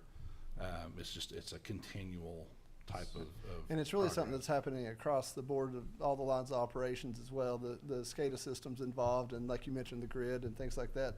There's been outreach and communication between IT and those other departments. So we try to provide that expertise, that resource, along with whomever the third party is, installing the SCADA system, to try to have a cohesive look at it. And it's not just, they're not on their own, and we all try to work together. Last year, we burned them together. Before that, each department, electrical, water, handle their own SCADA, which is the control you worry. We all worry about too. I wouldn't say we are 100%, but I think even more after IT help to bring extra layer. But most time, we don't have a direct concern. Someone can just take over that system. But I wouldn't say 100% either. But it's We never say 100%. Yeah. we'll never And it's say, all- it's but only very momentary. low- Right. Very low chance we would say that. Actually, personally, I have a more concern about the customer information, Sure. our Yeah. website. Yes. Those will probably have a more concern to us. But I know our guys are not as happy today. They've been Right. working for years, build layers, Okay. before I heard. All of our customer information is housed here on site. It's, you know, we have an in-house development staff. It's all under our control. So it's one of those things that we look at as a collective as well, a top-down approach, and you know, it's governed that way. It's not something that we rely on someone else. On our own employee, just in case someone click the wrong email, all that. And I give you a real example. I click the wrong one, then I went to training. 1 hour training. Yes. Right. I said, why I click? I Right. know it's wrong. They even sent out a phishing email with Gary Zing's. That's exactly. With his approval, of course, with his approval. He got me is because I think one HR or something. I said, why? I should know better than this. but it's very intensive. It's important.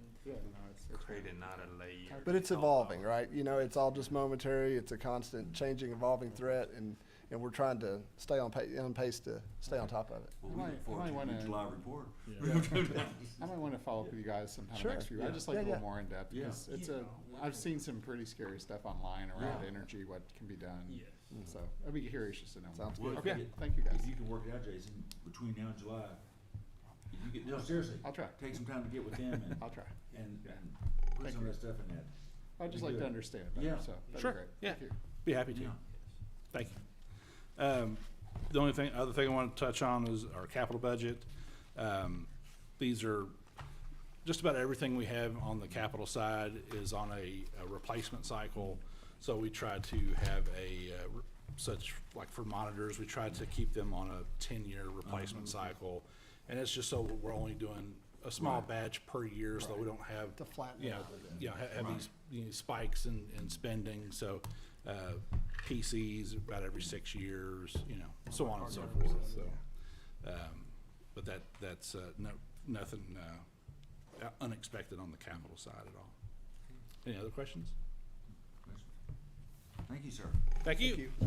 All right, we'll go with JC on your safety budget on page 62 through 64.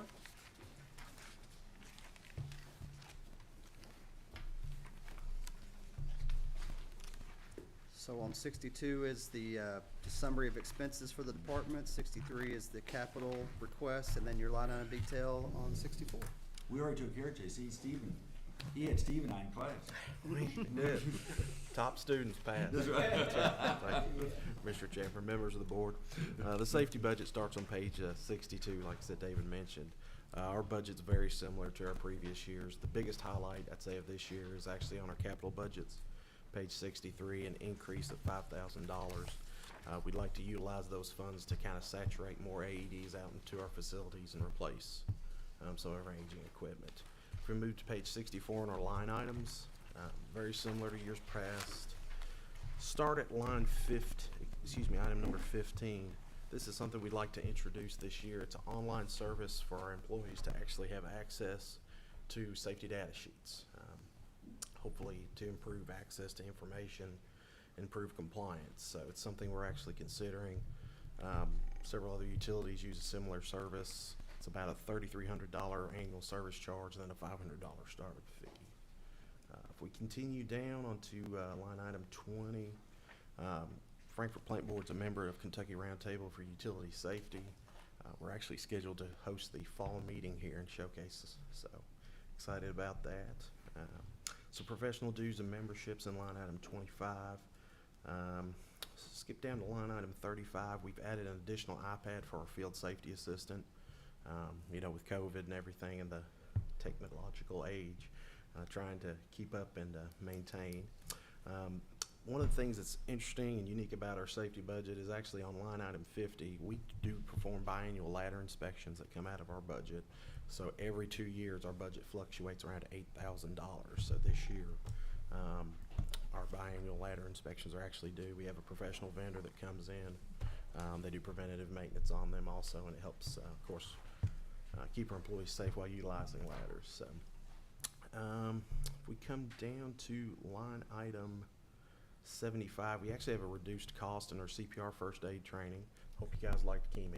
I hope you guys liked them. So we had a reduced cost and we could have some savings there. We used to additionally budget $8,000. Now we're down to $3,000.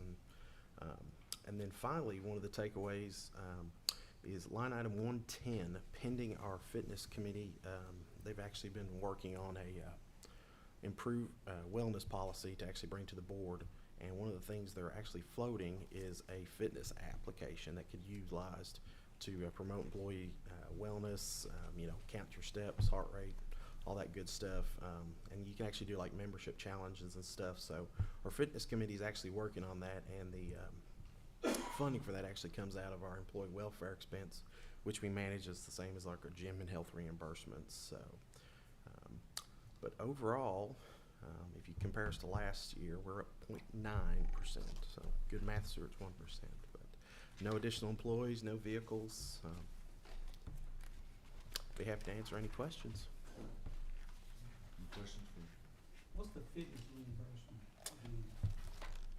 Sure. So we actually have a fitness reimbursement program. We'll reimburse up to $200 maximum per calendar year to employees that participate in a gym membership or health fitness program. It's not to exceed $200. It's 75% actually of the total cost, not to exceed $200. And like I said, the fitness committee is actually looking at utilizing this application to push out to our employees. So there's a little bit of an increase in there to provide that. Since I've been here, sir, since 2018, I think the last time we were looking at was it revised maybe 2011, sir, I think. It's been quite some time. Thank you, guys. Jesse, thanks, buddy. Thank you.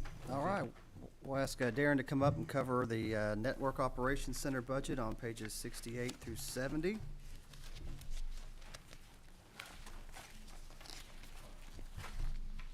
Page 68 is the NOC, called the summary of expenses with the capital on 69 and then the light items on 70. Good afternoon. The NOC budget's pretty small, pretty flat, actually. I guess I'll go to page 69 that gives our capital expenses. We do have the addition of a vehicle, and that's because we added the third locator position this year. For that position, we were able to pull a truck from surplus. Leanne pulled that truck for us, so they're using that now. But it's, obviously it was taken out of service before, so. Is this one that could be an electric vehicle? Possibly, I don't know that. Yeah. If it's on the road all day, I don't know what the, I don't know. Yeah, I can't answer that. I don't know that much about electric vehicles. Yeah. Because I know Vince talked to us before. I mean, we got some stuff like bucket trucks and that, Yeah. the battery, I mean, just can't. I guess put if on the these cord's light long trucks and enough, that. yeah, they can go all day.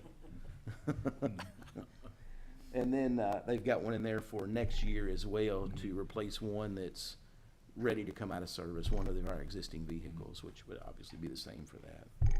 I mean, just, gas stays at $4.55 a gallon.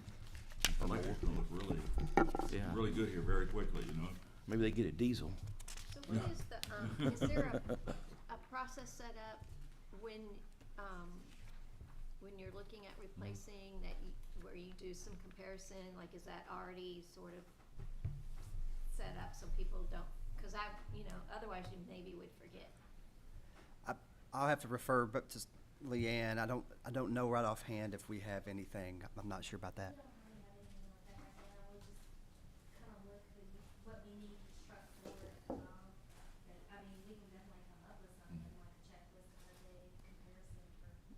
We could come back around. I don't think that would be hard to put something together that we could bring back informational item to the board, send it out to you and let you look at it and see what processes we could put in place to review. I know Gary and I and Travis met with the sheriff. You know, he went in front of fiscal court and got 6 electric vehicles for his school resource officers. And it was a situation, Bachman in Louisville has a state price contract. They had 30 vehicles coming in.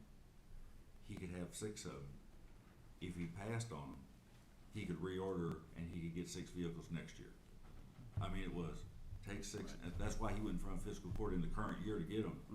You take them now, if you don't want them, talk to us next year. Right. I mean, it wasn't like in 3 months or 6 months we'll have more. It's so you've almost got to kind of look. I think, Leanne, if you could do what we need to do, I think is, if the board agrees, is kind of go through an inventory of not only what we're replacing this year, but what we're replacing a year or 2 down the road, and kind of get that idea, and then see what's an idea of what that number is, and then make a decision to go on in place to get on a list with whatever minimum deposit or whatever, because it's kind of the situation now. If you're not on a list, then when they come around next year, you can't get one. I mean, they're already spoken for that far. Yep. And that's what Sheriff Barbe said. He said, I want them. If I don't take them now, I can't get them. Yeah. So, and the electric ones fit fine for his need, because they're not road vehicles. They weren't going high-speed pursuits. He needed something to go, like from a school to the football field to different events. Right.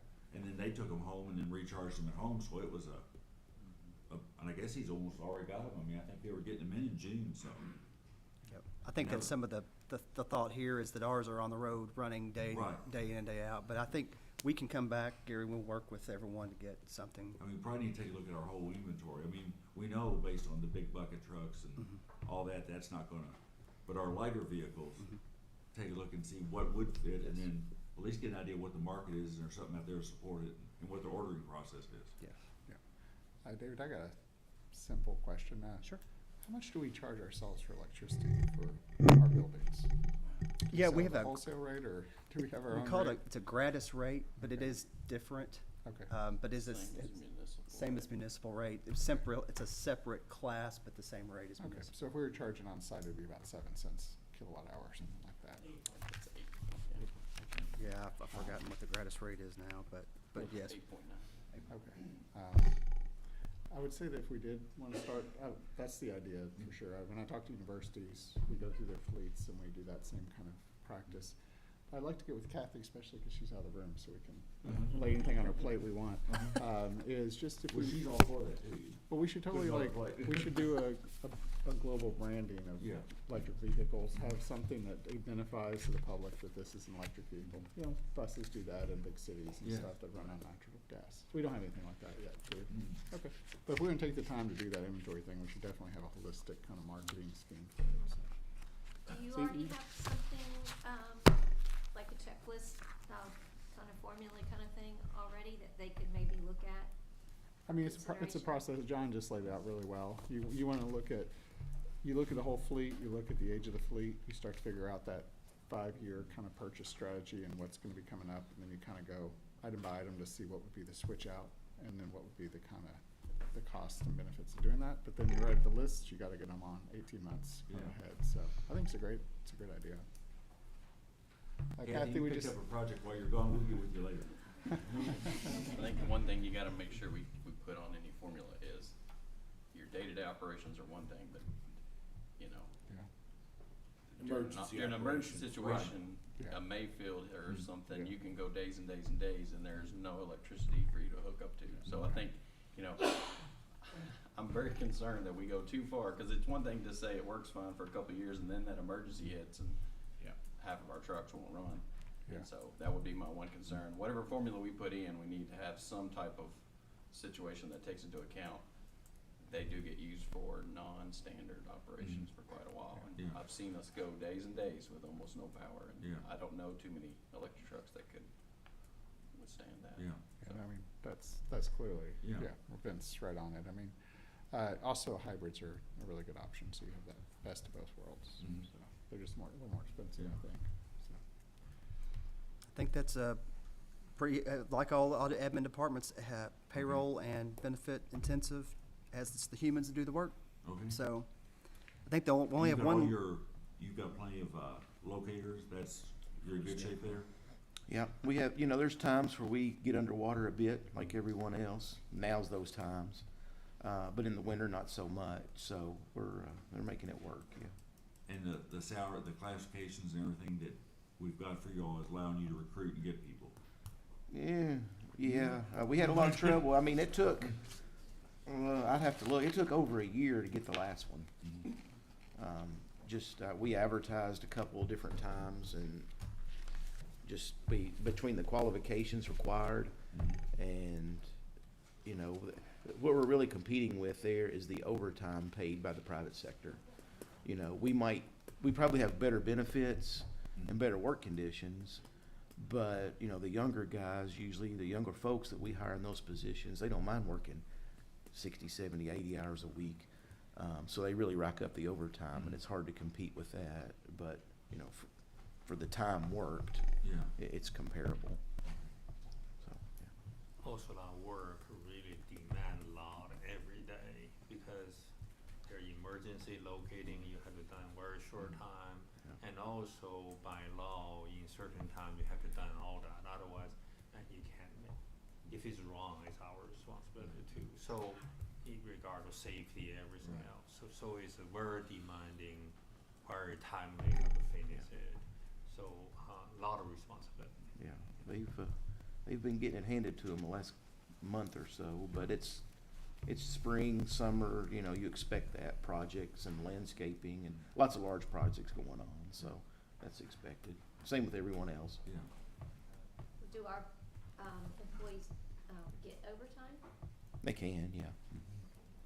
Is that one solution, which is to literally, I wouldn't say understaff, but to staff down if there's gonna be one or two employees that are gonna turn you down for the job because they're not gonna have kinda guaranteed overtime?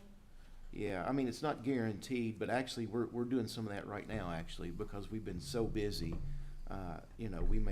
It depends. I know the other day, one day last week, we had over 100 locates come in overnight. So it just happens that way. Again, a lot of them are large projects. So a large project isn't a planting the shrub locate where you go out and check one small area of the yard and leave. It could be, several hundred yards or 1,000 yards of street, a whole subdivision in one locate. So the numbers are a little bit misleading. One locate could be a week's worth of work. So we've got a couple of our employees are working some overtime. One, because we, statutorily, we have to get them done within a certain amount of time. They have to be done. And they prefer to. If I have an employee that wants to work overtime and we have the work, why should they have to go work at Kroger or Walmart or somewhere after work when we've got plenty for them to do? And that keeps us from, potentially having to hire someone else or lean on the other departments who are already swamped. So that's what we've been doing here lately, and it's been working out for us. Good. Any questions, more questions to Darren? No. That's all the departments, Dave? We've got meter reading's the last one, and I was just gonna cover that real fast. Okay. We originally had meter reading department, this is on page 60 and 61. We originally had the company winding down the meter reading department as we have traditionally known it with smart meters AMI project. I know currently I know that there's been a meaningful impact on the workload. We've had enough meters put in place that I'm hearing from the meter reading group that you can tell, it's taken some work away on certain routes that we're using the AMI read, and then also on disconnects, we're able to do remotely on some as well. Due to the delay of the project, we have budgeted to stretch the wind down of that department into fiscal year '24. Okay. So that is why we've pushed it out another year. If we're moving quicker, then we could do it quicker. But just on the page for numbers, we're looking at starting to reduce the physical department by fiscal year '23-24. I've talked with Gary, and we've allowed the meter reading group to be able to apply for other jobs within the company as they would like. We think with the new AMI meters we have in place that we've opened that up, and there's already I know at least one person apply for internal jobs. I don't think the idea is the biggest savings for the AMI project as far as a payback period and return on investment was reducing human beings doing reading. But I know that I've heard from this board and those in the past that made the decision to switch. We want to have at least amount of impact to our team members and the meter readings we can.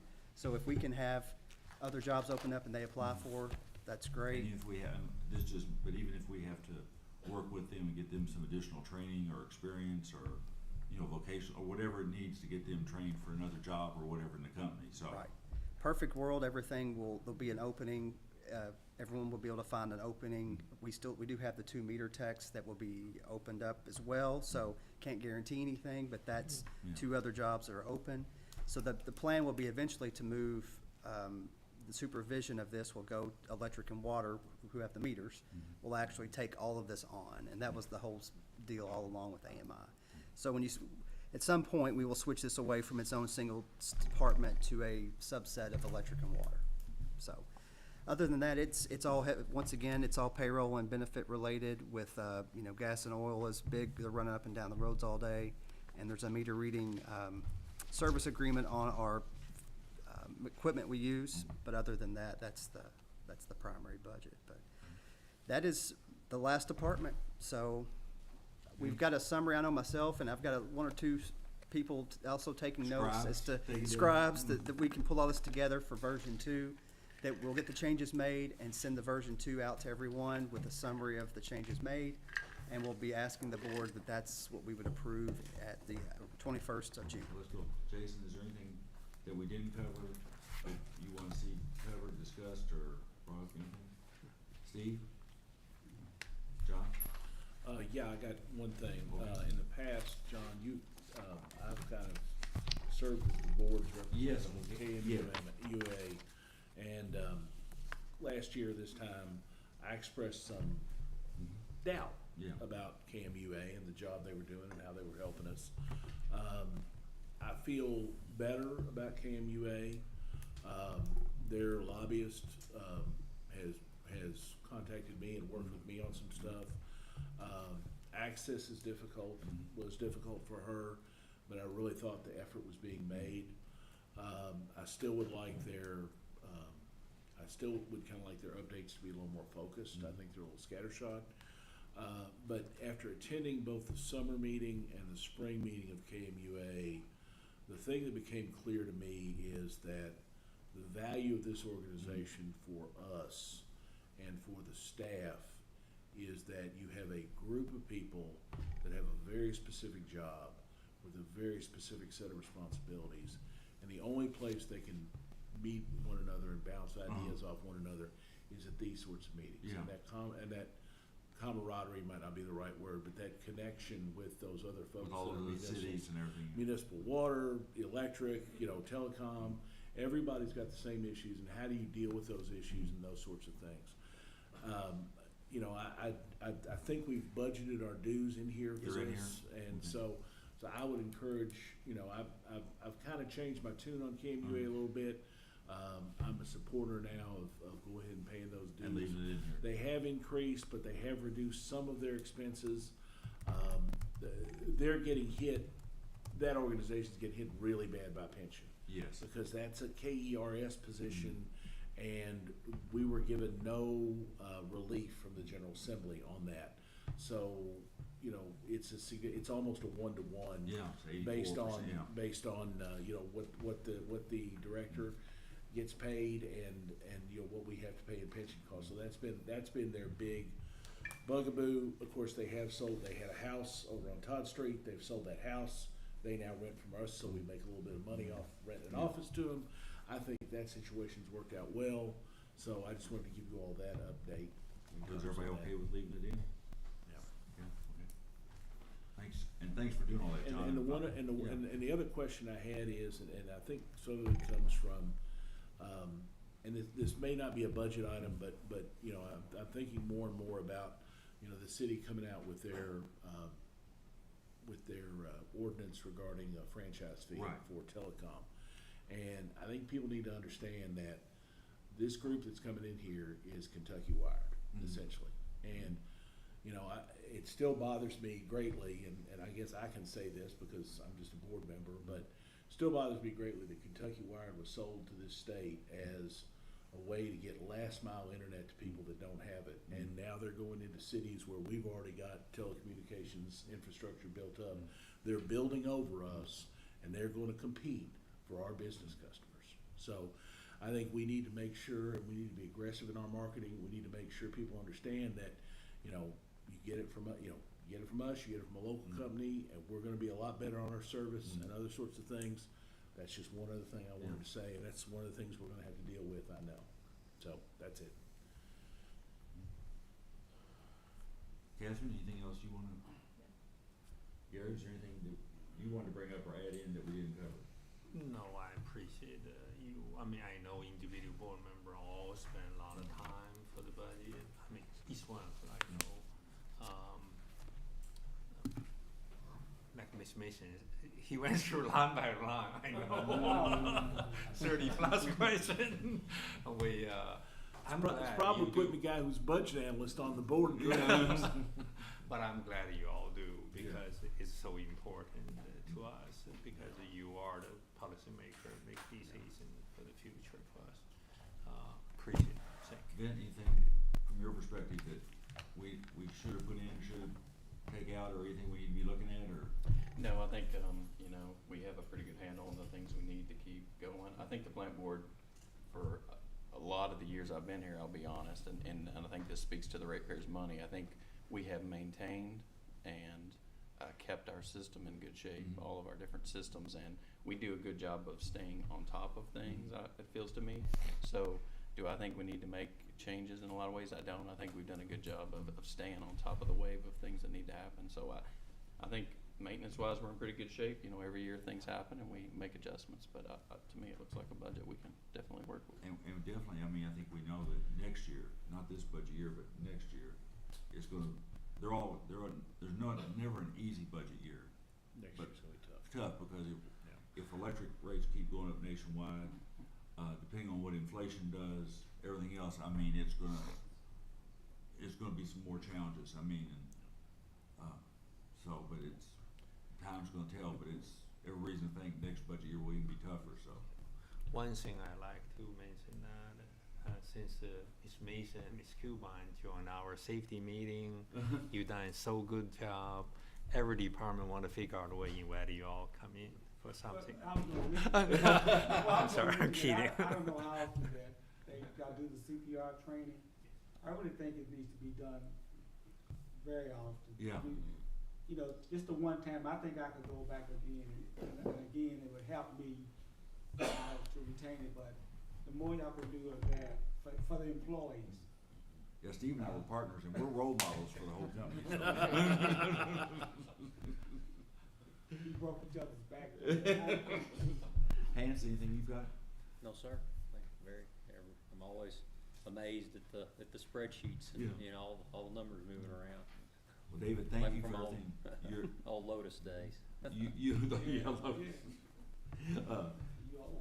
David, thanks for everything you and your team did in putting this all together. So, where we stand to this point, to recap before we adjourn, is David's got his notes, everything we talked about. The budget we'll be considering at the next meeting will basically be the budget we had in front of us today with whatever changes. And then it'd be in front of us for action at that time. Yes. Yes, sir. So the only thing we took action on today was the salary issue. Option F. Yes, option F. And that's what the budget will be rolled in to reflect that, so. Yes, sir. We'll ask for action and have to have it approved just by the end of June, and then we'll off to another year. Okay, do we have a motion to adjourn? So moved. Do we have a second? And we're all going to your house for the after party, cookout? I told you where I'm going at about 12 tonight. Thank y'all. All in favor of adjourning, say aye. Aye. Opposed? We're out of here. Thank you all. Thank you. Congratulations.